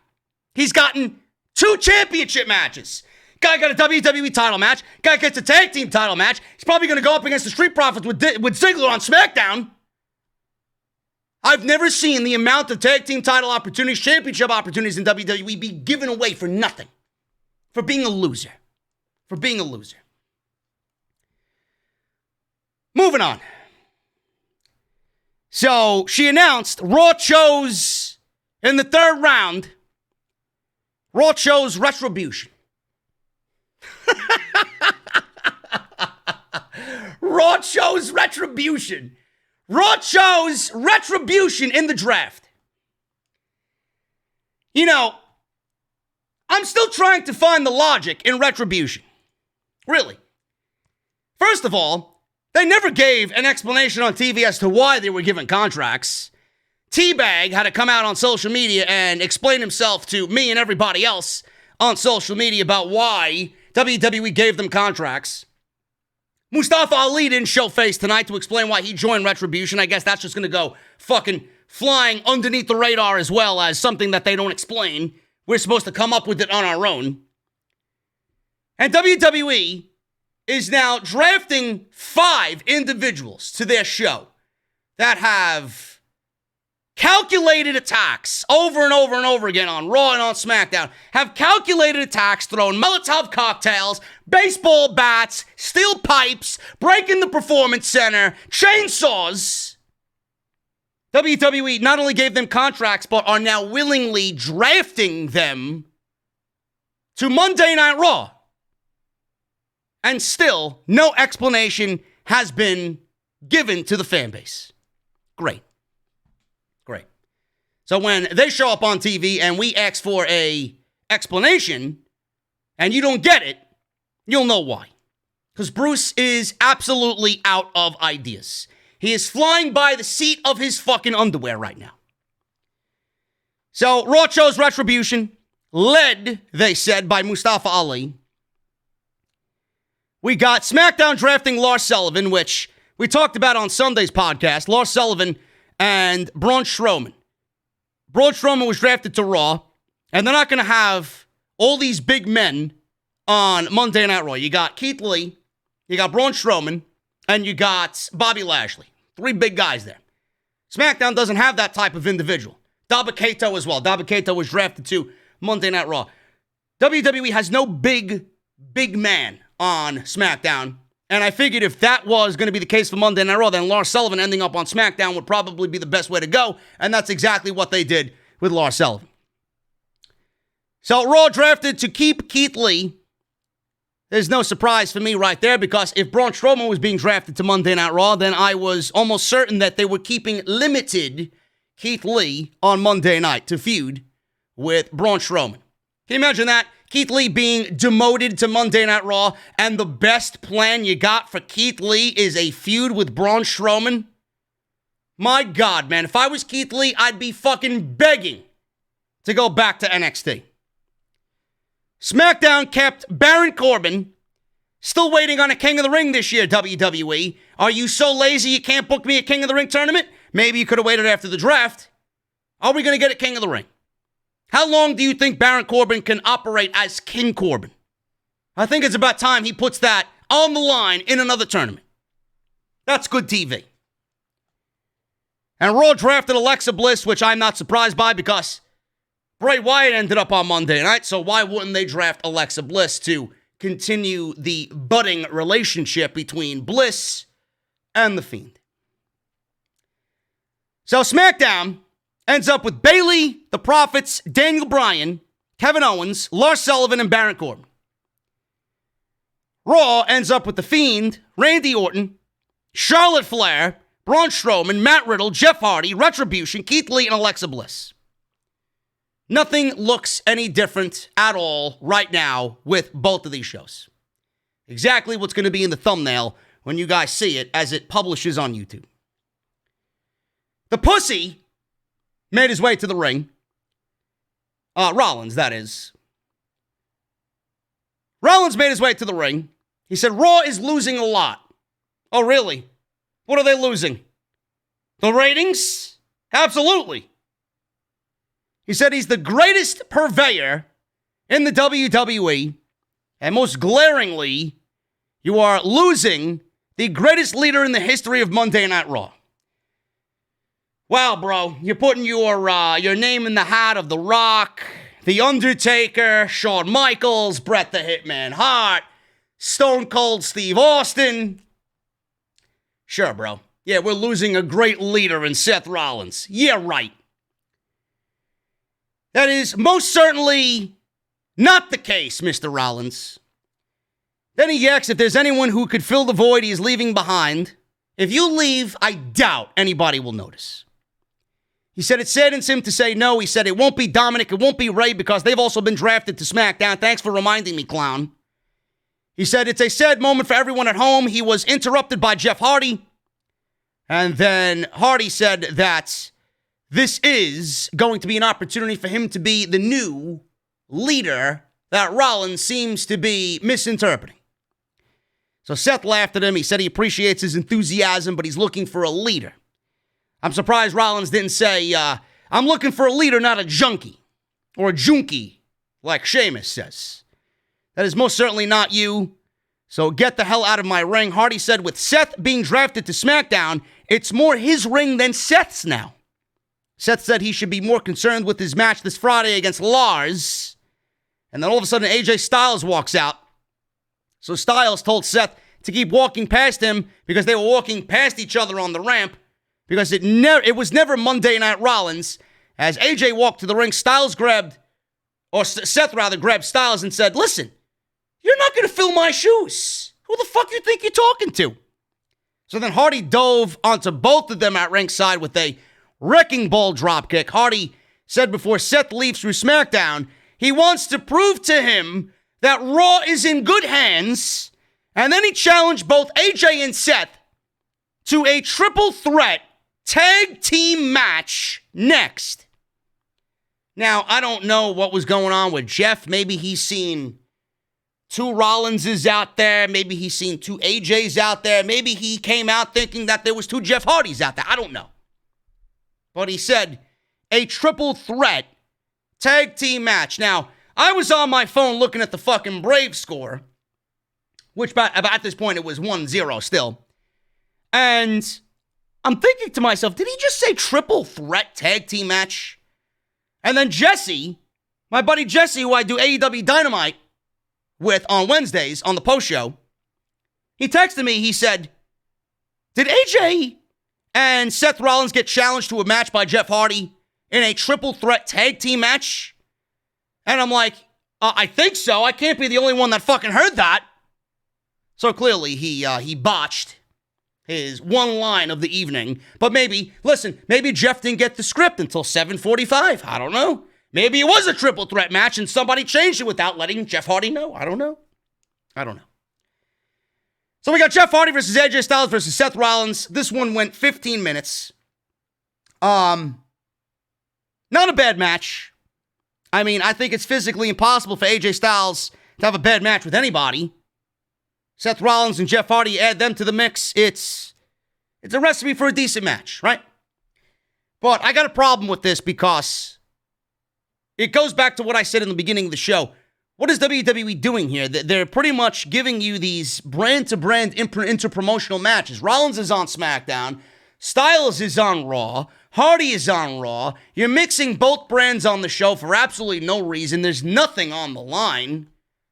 So anybody could watch these shows on any given week and see that WWE is not taking the draft seriously, but then WWE wants to come on here and say that the landscape of WWE is changing. It's not. It's not. When I can watch this show that's supposed to be about Raw and them getting new talent on the show, here you are doing Seth Rollins getting drafted to SmackDown, but he's still competing on Monday Night Raw. He shouldn't be competing tonight. He should be getting ready for whatever he's got to do on SmackDown on Friday. What did this match offer anybody? What was the importance of this match? This was WWE trying to get 3 guys in a ring to have a good match for absolutely no reason. Because, oh my God, it's going to make the internet marks jump up for joy. What exactly was on the line? Why? And I want you guys to ask this question every time you see something like this come up in the future. Why exactly should I care about something like this? What is that exactly is on the line? Nothing. Absolutely nothing. WWE, in a future draft, should include NXT. And instead of calling people up from NXT, instead of calling somebody up willy-nilly and not doing anything with them, pulling people from Triple H's promotion and not using them and burying them, trying to make an example out of them because Triple H does everything right and WWE doesn't like seeing that, or they're punishing him because he hasn't beaten AEW on Wednesday nights. If you're going to do matches like this and ruin the draft and ruin the upcoming Survivor Series, these types of matches should happen on the show. Maybe 1 match, maybe 2 matches, maybe 1 match per show. These types of matches should be for an NXT draft pick. And if a SmackDown guy wins it, SmackDown gets the pick. If Monday Night Raw or a Monday Night Raw guy wins the match, Monday Night Raw gets the pick. Instead of calling people up, you give draft picks away for NXT for them to choose anybody you want from NXT to be on your brand. Now, obviously, WWE can script the entire program, so no matter who it is, they'll probably call up who's due to be called up anyway. But WWE should be including NXT in the draft in matches like this to give draft picks away instead of doing matches like this for absolutely no reason that takes away from everything that the draft and the Survivor Series will give us anyway. I don't get it. I don't get it. Styles wins in 15 minutes here. Seth lifted Styles onto his shoulders. Styles slipped free, applied a calf crusher. Hardy landed a swanton on Seth. Styles then batted Hardy away and made a cover for a very close near fall. Styles set up for the Styles Clash on Hardy. Hardy fought free, landed a twist of fate on AJ. And then all of a sudden, Elias showed up and hit Hardy from behind with a guitar. Styles looked on, shocked. Thank you for the free victory. He covered Hardy for the 1-2-3. And that was it. So Elias is back. He attacked Jeff Hardy. And I'm assuming they are continuing with that storyline where Elias, if you guys remember on SmackDown, when they framed Jeff in that drunken DUI to open SmackDown earlier in the summer, Elias was the one that supposedly Jeff Hardy ran into and jumped the curb on. He was the guy that was down. He was actually in that because he was legitimately hurt and they needed a way to write him off the television, so they wrote him off the television in that angle. WWE is clearly picking up from that situation with Jeff being the drunk driver, running over Elias. So Elias is targeting Jeff Hardy, but I think we are all under the assumption that A, that storyline is over, B, the culprit was Sheamus, who framed Jeff Hardy. And they fought in a bar fight. Yet WWE, I think, is forgetting that we've already ran through this storyline and the culprit was revealed as Sheamus. But Elias now came on TV and he was interviewed and he said that he is trying to seek retribution against Jeff Hardy for what happened. But how could he do that when the culprit was already revealed to be Sheamus? I think it's pretty common knowledge that it wasn't Jeff Hardy behind the wheel, but Elias is targeting Jeff Hardy anyway. Seems like lazy writing to me, Bruce. I don't really understand that.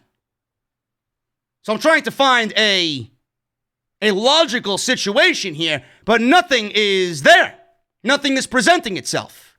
Seems like WWE just doesn't know what to do with Elias, and they're pretending like you and me and everybody else doesn't realize that Sheamus was already the culprit in that, which led to their 16 fucking matches on SmackDown. Moving on. We got the fourth round. Stephanie was at the podium again. Raw drafted Elias to continue the feud with Jeff Hardy. SmackDown drafted Sami Zayn. The Intercontinental Champion stays put on SmackDown. He goes in the fourth round of the draft. The Intercontinental Champion should have been drafted in the first round. But that goes to show you that WWE doesn't give a shit about the Intercontinental title, which is more sad and depressing than anything. Raw drafted Lacey Evans to Raw. Great. Awesome. More segments on the show that I will be picking up the remote control for. SmackDown drafted Cesaro and Nakamura to stay on SmackDown. And Raw drafted Sheamus. So Sheamus and Jeff Hardy end up on the same show. I don't know if he's going to have anything to do with this Elias situation. Knowing Bruce, they'll probably tell that story all over again, thinking that we forgot 4 months back. But Sheamus being on Raw presents a very interesting situation. I could see Sheamus feuding with Matt Riddle. I could see Sheamus feuding with Bobby Lashley for the United States title. I could see Sheamus feuding with Drew McIntyre. That would be a pretty interesting match. So we'll see what happens with Sheamus, man. I'm a big fan of Sheamus, so I don't know what they got going on with him. I just feel like he is in this dark place where they just don't know what to do with him.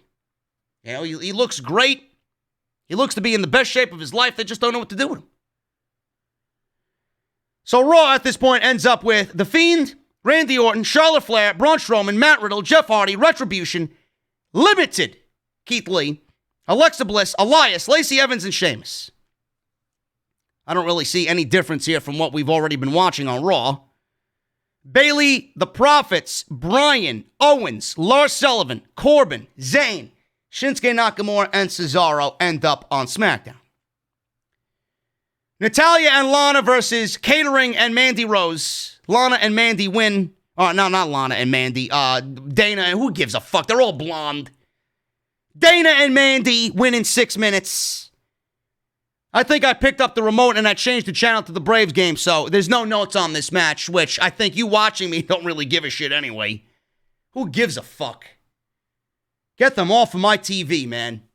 Mandy Rose, man. They even took everything that was attractive about Mandy Rose and fucking buried her on this show. Cut her hair, took her outfits, changed her theme music, gave her a partner in Dana Brooke. I mean, Jesus Christ.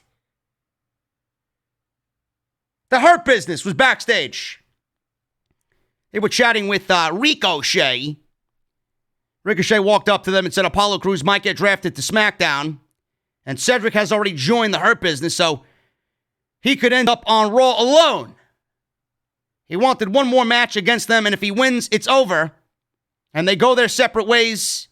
He said if they win, he'll join the Hurt Business. Cedric said he'd love nothing better. So, correct me if I'm wrong, chat. Ricochet went undrafted in the draft as well, right? I don't even think Ricochet ended up on a brand. Ricochet, imagine that. Ricochet and Andrade have ended up without a brand on WWE television. I mean, who the fuck could have predicted that with these guys coming up from NXT? Unbelievable. Ricochet is without a brand. Andrade is without a brand. That is just sad. Absolutely sad. So, I will say one good thing about this. Finally, this is coming to an end, and finally, there's something at stake here. There's an importance to this match. So we'll see what happens. Andrade versus Angel Garza. Garza came out with a tape around his thigh. So obviously he was coming back from his injury, which I'm glad was not something that kept him out longer. Big fan of Garza. Vega was on commentary. Garza wins in 4 minutes. Wing Clipper for the win. And he said that he dedicated this to Vega. Vega yelled, "I can't stand Angel Garza." When Andrade was down in the ring after the 1, 2, 3, Vega went into the ring and checked on him. After the match, the Fiend's music and the lights went out. The Fiend's music came on and the lights went out. All of a sudden, Alexa Bliss appears hanging upside down against the ring post, like Bray Wyatt. The Fiend then showed up. He grabbed Andrade. She grabbed Zelina Vega. And they did stereo Sister Abigail's to Andrade and Zelina Vega. Now, I don't know what the point of this was. I really don't. But I pray to God. They say everybody that the Fiend touches changes.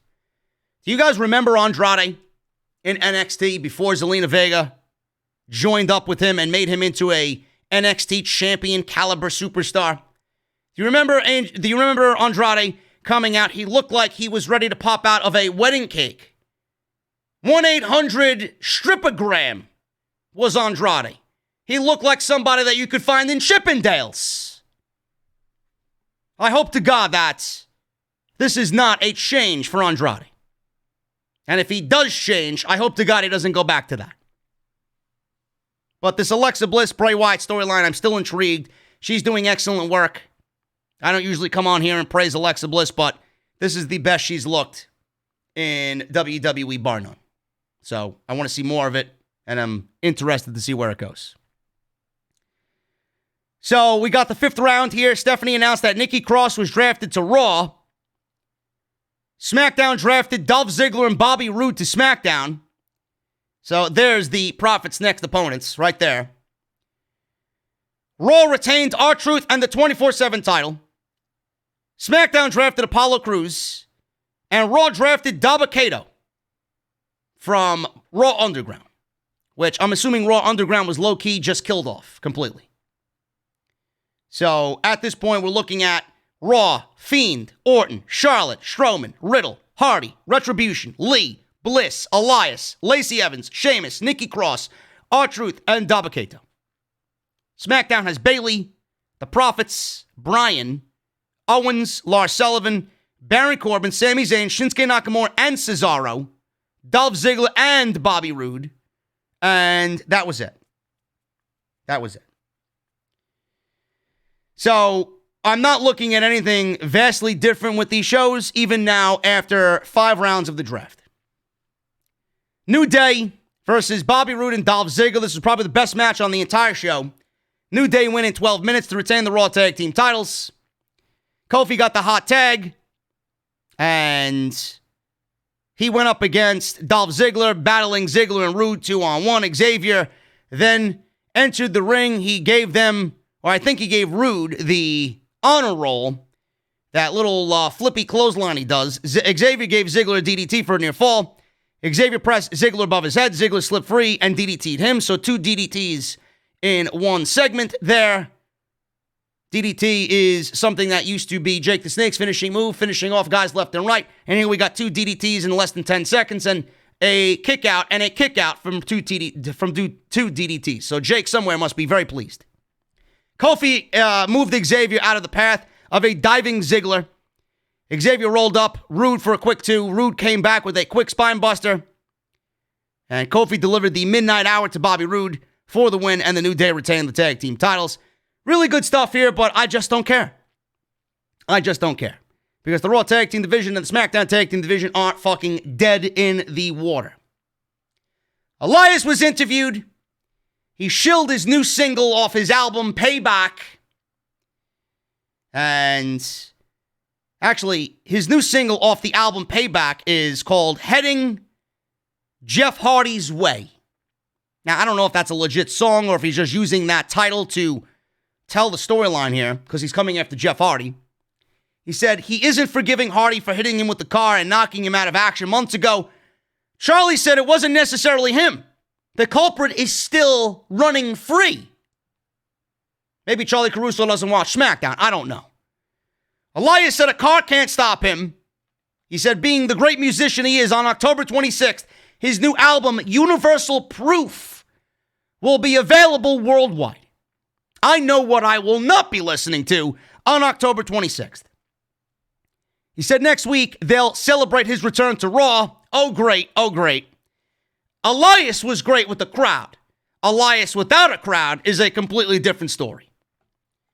He said in these times people are dying for a concert. It'll be unforgettable, especially for Jeff Hardy. So, oh, here we go. WWE giving Elias the same old shit treatment. Monday Night Raw, changing the landscape of WWE. Sure. Cedric versus Ricochet. Ricochet wins via DQ. The ending of this match seen the referee get hit accidentally in this match. And the match itself was fine for 6 minutes, 5 minutes, 6 minutes, whatever the fuck it was. I'd like to see more from these two. I really would, because they're both great. So, MVP, with the referee down, tried to grab a chair at ringside for Cedric to use against Ricochet. So MVP slid the chair into the ring to Cedric. Ricochet grabbed it first. Lashley, Shelton, and MVP stood on the ring apron. When the ref stood up, Ricochet, first of all, the referee had his back turned. Ricochet took the chair, slammed it on the mat, making the sound of the steel chair, pretending like Cedric hit Ricochet with the steel chair. He threw the steel chair to Cedric. Referee turned around, see the steel chair in Cedric's hands, called for the DQ, and Ricochet fell down in a very fairy-like way, pulling off an Eddie Guerrero trick. And the referee DQ'd Cedric. Ricochet wins, and we have no more Ricochet versus the Hurt Business. That's all I give a shit about. Ricochet still goes undrafted in the 2020 draft. Sixth round. Stephanie announces Titus O'Neil will remain on Raw, so it's good to see catering will be unaffected on Monday night. SmackDown drafted Carmella to stay on SmackDown on Friday night. Who gives a shit where she goes? We got too many blondes running around wild on WWE TV, man. We need to limit the blondes. Raw drafted Peyton Royce. SmackDown drafted Aleister Black. Imagine that. Titus O'Neil drafted above Aleister Black. Carmella, Peyton Royce, Dana Brooke, Lacey Evans drafted above Aleister Black. So SmackDown drafted Aleister Black, and Raw drafted Akira Tozawa. Stephanie says Raw's resident ninja stays on Raw, Akira Tozawa. So we're going to have Tozawa and R-Truth continuing to feud over the 24/7 title. At this point, Raw has The Fiend, Orton, Charlotte, Strowman, Riddle, Hardy, Retribution, Lee, Bliss, Elias, Evans, Sheamus, Nikki Cross, R-Truth, Dabba-Kato, Titus, Peyton Royce, and Akira Tozawa. SmackDown has Bayley, The Prophets, Daniel Bryan, Kevin Owens, Lars Sullivan, King Corbin, Sami Zayn, Shinsuke Nakamura, and Cesaro, Dolph Ziggler, Bobby Roode, Dabba-Kato. Oh, no, not Dabba-Kato. He's on Raw. Sorry. Typo. Carmella and Aleister Black. Finally, Women's Battle Royal. Women's Battle Royal. If I was to go over what happened here, you'd probably leave and fall asleep, so I'm going to spare you guys. Lana ends up winning a Battle Royal to get her a title match against Asuka next week. So, we got Nikki Cross, Bianca Belair, Ruby Riott, Liv Morgan, and Shayna Baszler in a battle royal in which they did not win, but WWE gave Lana, who went through another table, by the way, in this match, I think it was this match, right? Yeah, she went through a table in this match. 4 weeks in a row now, she went through a table. Is it about Miro? Absolutely. How many of you geeks out there think, oh, but it's not about Miro going to AEW, man? Give me a fucking break. 4 weeks in a row, I could see 1 week. 4? All these women that I just mentioned lost and were eliminated from a battle royal that Lana ended up winning.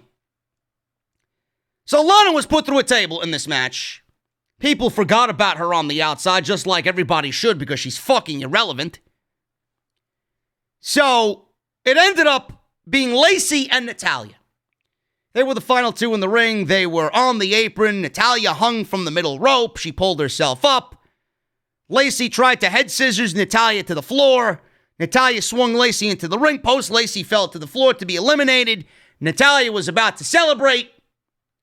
Lana snuck back into the ring because she was, I guess, thrown underneath the rope or thrown through the middle rope, and Nia Jax took her anger out when she was eliminated on Lana and threw her through the table again. Samoan dropped through the table.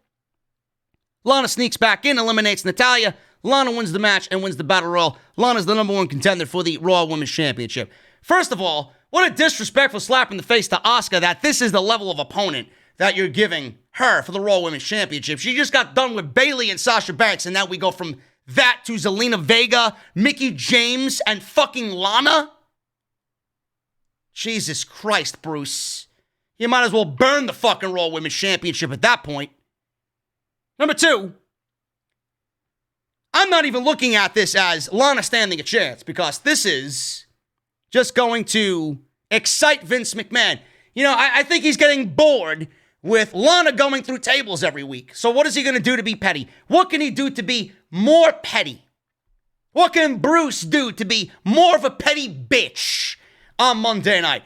Folks, this Lana match with Asuka on the season premiere of Monday Night Raw is absolutely, unequivocally, 1,000% a fucking burial of Lana. This is game for Vince McMahon. Vince McMahon's going hunting.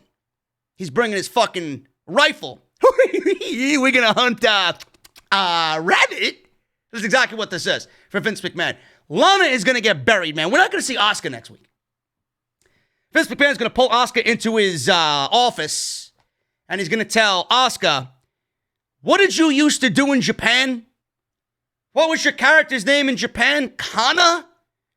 Bro, we are going to see Kana, not Asuka, on Monday Night Raw next week. Lana is about to be fucking slaughtered next week because Vince McMahon and Bruce, they're getting bored with Lana going through tables. But Lana being the number one contender in a match with Bianca Belair, Ruby Riott, Liv Morgan, Shayna Baszler, I mean, that's fucking pathetic. That's pathetic. Lana's got 5 years, folks. Lana's got 5 years. She can Instagram and tweet all she wants in scantily clad fucking lingerie. I will rise above. Save that rising above for Miro in the bedroom. Rise above what? Vince?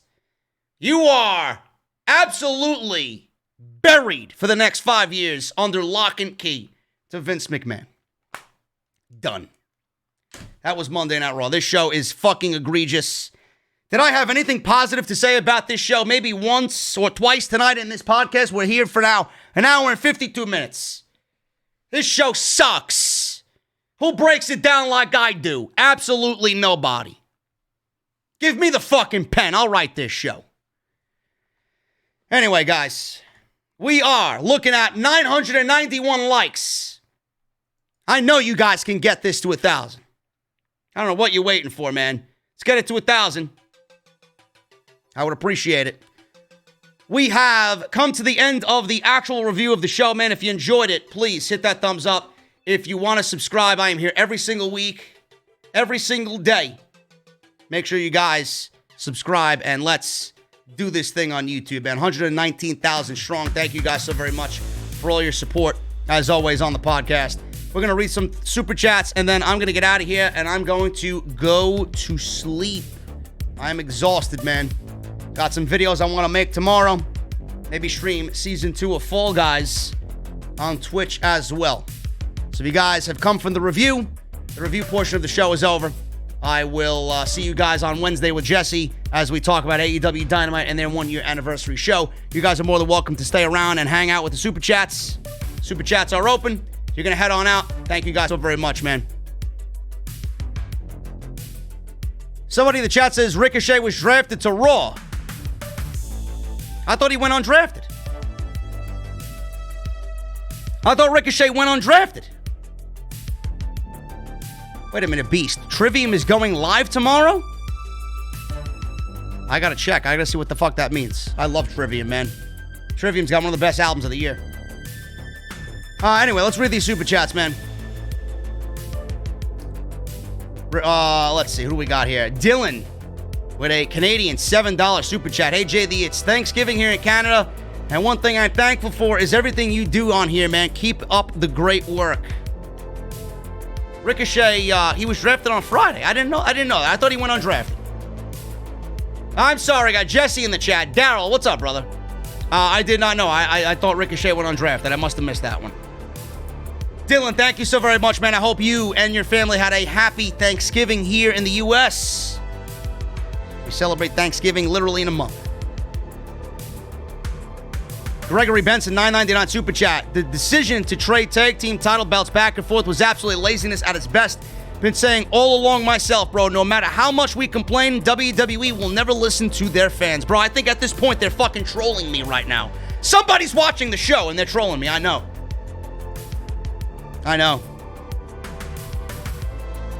This will continue to be until Vince and Bruce are removed from power, he says. A $9.99 and $4.99 super chat. Gregory, thank you so much, brother.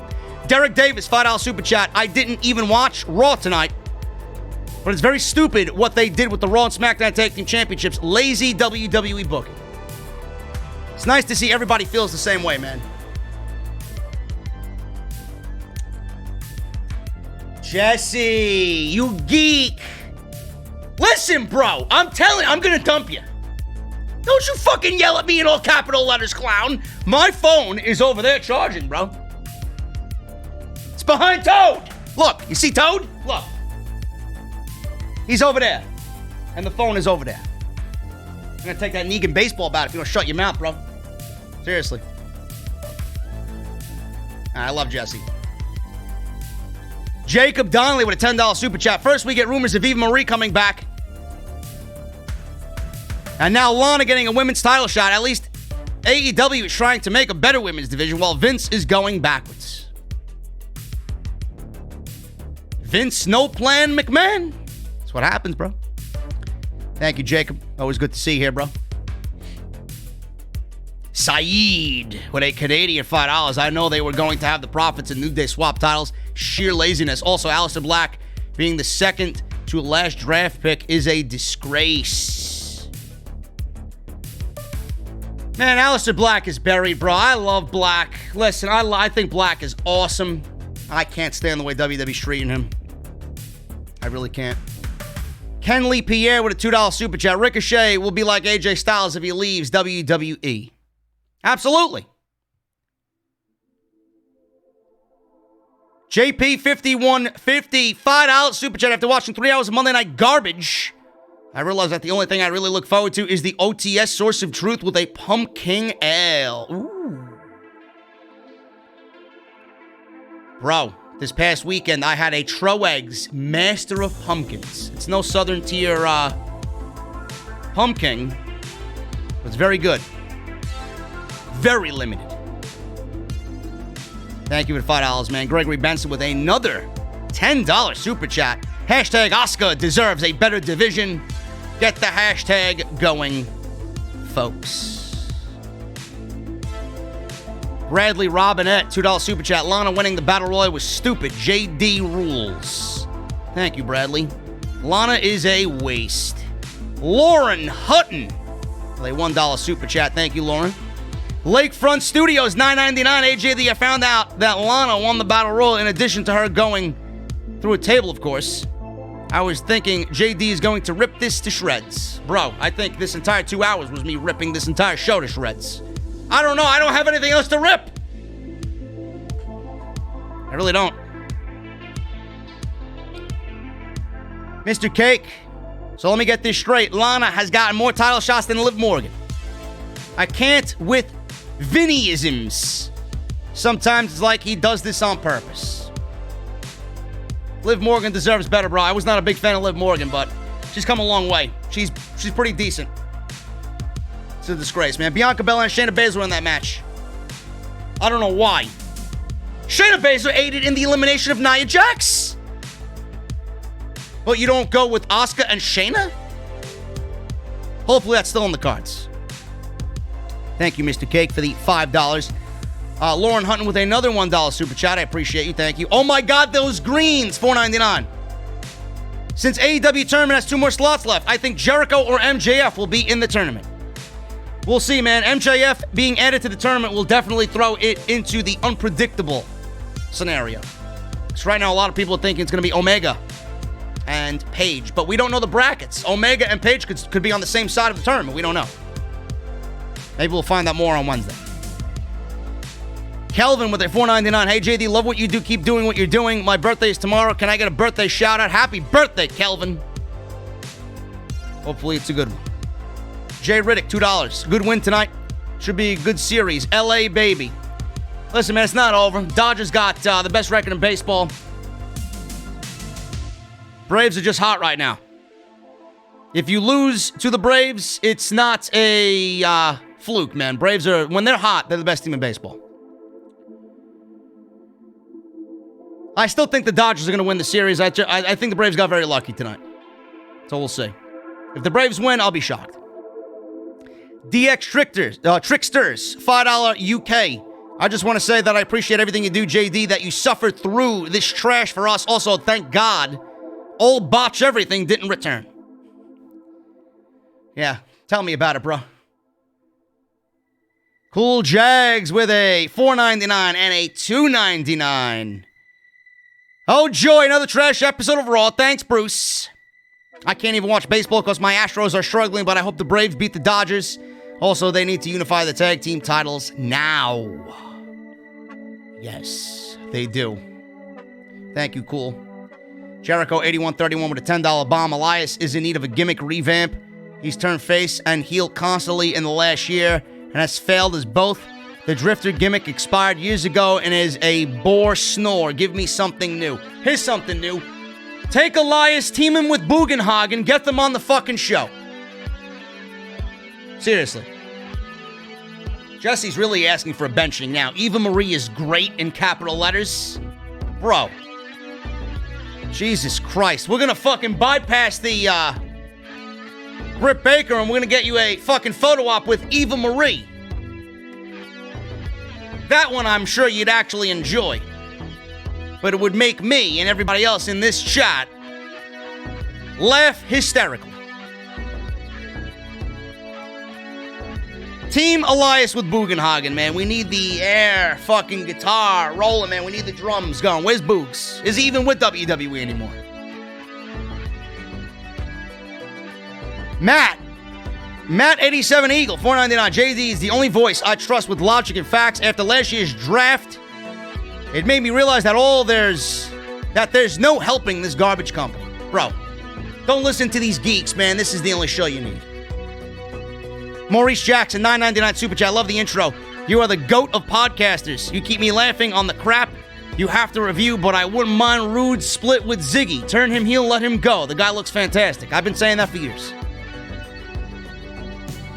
Bobby Roode was fucked coming out of NXT. They had a fucking main event heel ready to go. RB 065. Maurice, thank you for the $9.99, brother. Appreciate it. RB with a $5. Thank you, man. Lana went through the petty and tables to win that battle royal. So I am glad I watched the football game over this. You're awesome, JD, and I love the chat. Happy to have you here, brother. Appreciate you being here, man. Maurice with another $1.99. Trading tag team titles was lame and lazy. Bums in WWE. Absolutely. Wellington T. After Halloween Havoc, there's no one lined up for Balor. Balor just posted a picture on social media that he just got surgery for his jaw. Don't know how long he's going to be out. They should do a takeover King of the Ring next. Winner faces Balor if he's still champ. Possibly. I could absolutely see that. In fact, I wouldn't mind that at all. It would actually make me watch NXT again. Thank you for $5, Wellington. Ricardo with a $10 bomb. JD, as bad as Monday Night Raw was, I really hope it was worth the suffering to see the Braves take game one. Braves all the way. Dodgers suck. Almost as much as Monday Night Raw. Well, they don't suck, bro. You might not like them, but they don't suck. But let's keep the vibe going. Can't get too cocky yet. Baseball in the playoffs, man. MLB in the playoffs. One of the most unpredictable things in sports. You never know what's going to happen. Justin with a $4.99. Show was so garbage, I don't even want to talk about the show. All I'll say is this: congrats to your Braves on winning game one tonight. Thank you, man. JD23 with a $5 Super Chat. Can you see a babyface Fiend facing a heel Randy Orton for the WWE title at some point, given their history? Would be interested in it at all? No. Because if Randy Orton's going to win the WWE title, the only one to take that title off of him is Edge. But I can see Randy Orton feuding with Bray Wyatt sometime next year when Orton is done with Edge. The Fiend doesn't need any more championships, man. The Fiend and championships do not go. Any championship seems like a curse for the Fiend because WWE, instead of booking the Fiend as a strong champion, they give him a championship and the first thing that they do is book him to lose the championship. They're looking for ways to book him without the championship. Mo Camera, $6.99 Canadian. I want the Fiend to win the Rumble and destroy Roman at WrestleMania. Not happening. Not happening, brother. Roman is here to stay. Get used to it. Dr. Glorious Records, $5 Canadian. Is it just me or Jeff Hardy's career is always cursed when he's on Raw? Jeff Hardy doesn't look the same at all, man. I don't give a shit where he is. Raw, SmackDown, the Independents. There's nothing special about Jeff Hardy anymore. Jesse says we already saw Randy versus Wyatt. Yeah, listen. One of the worst WrestleMania matches ever. So why would you want to see it again? I don't get it. I don't get you guys. You're a glutton for punishment. Jeff Hardy's not the same. Matt Hardy's not the same after the concussion. I think everybody's looking at them a little bit differently. Matt had the broken thing going so well. He stopped it. Jeff, who knows how long he's going to be on television. He's got court dates looming. We don't know. I'm over the Hardys. I really am. Hopefully they can do something to reinvigorate themselves again.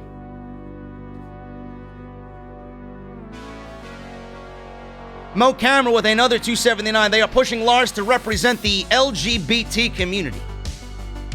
Ha ha ha. Ricardo Linnell with a $15 bomb. Vince doesn't want to build any new stars. They destroy the stars Triple H gifts them, and then they wonder why they can't get anyone over with their bullshit storylines. Creatively bankrupt. Vince has to go. Mr. Cake with a $6 super chat. Miz and Kevin Owens are the kings of the WWE Draft. WWE took away all of Mandy's character development, and Ricochet got drafted to Raw on night 1. I must have missed it. Kevin Owens needs something better. Hopefully WWE can book him in a meaningful way on SmackDown, but I doubt it. They'll probably still continue to feud him with Aleister Black on SmackDown, being that they move both of them on the same show. Cruze Dadan with a $9.99 super chat. After watching the clip of the tag team titles switched, I'm glad I didn't watch this show. JD, you are the best. They need you for creative. Bro, I wouldn't take the job if they fucking paid me $500,000 a year.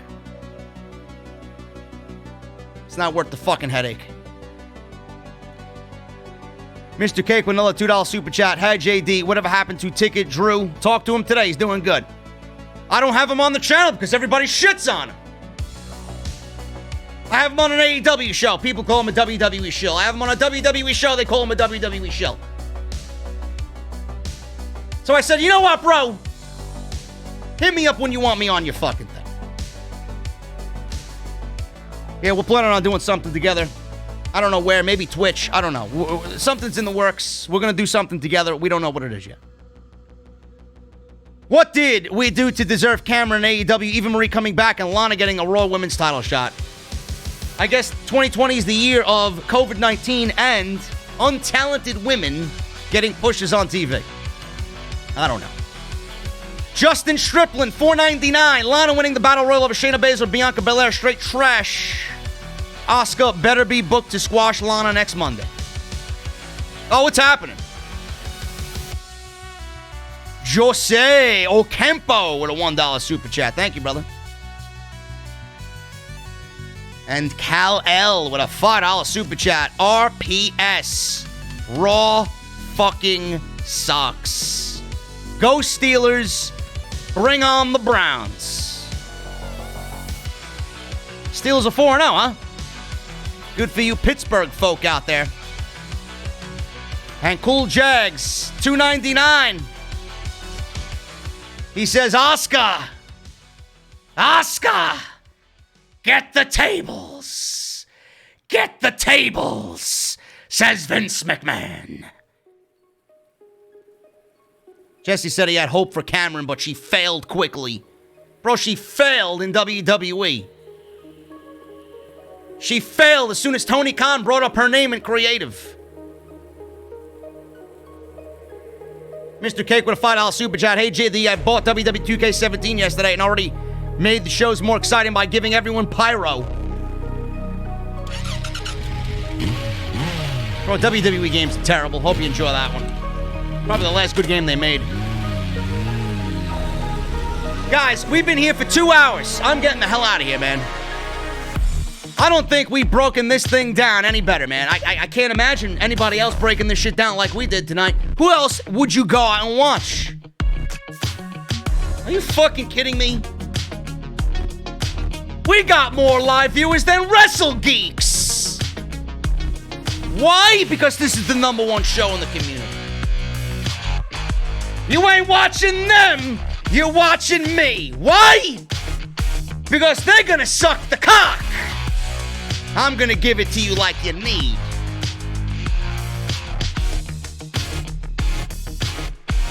Follow me on Twitter, guys, at JD from NY206. Twitter and Instagram. Hit that subscribe button down below. Turn on that bell for all notifications. Hit that subscribe button, man. Let me check. Did we get 119? We got it. We got it. Live. 119,000 subscribers, man. Let me screenshot this. Yeah, look at that. Actually, no, I don't want that screenshot. Let me do it again. Let me do it again, you fucking computer. Yeah, there you go. Right there, man. Saving that. Thank you guys so very much, man. Check out all the other videos that you might have missed down below in the description. Patreon.com/JD from NY206. Bonfire.com. Mouthmasker.com/OTS and BlueChew.com. Code JD at checkout, man. I'm hopping in the Mustang. It's shined up nice.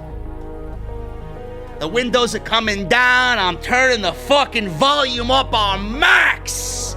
When you hear that guitar solo, I want those guitar emojis in the chat. You know I'm driving away. I'll see you guys on Wednesday night with Jesse as we talk AEW Dynamite's anniversary. I'll see you guys on Wednesday night.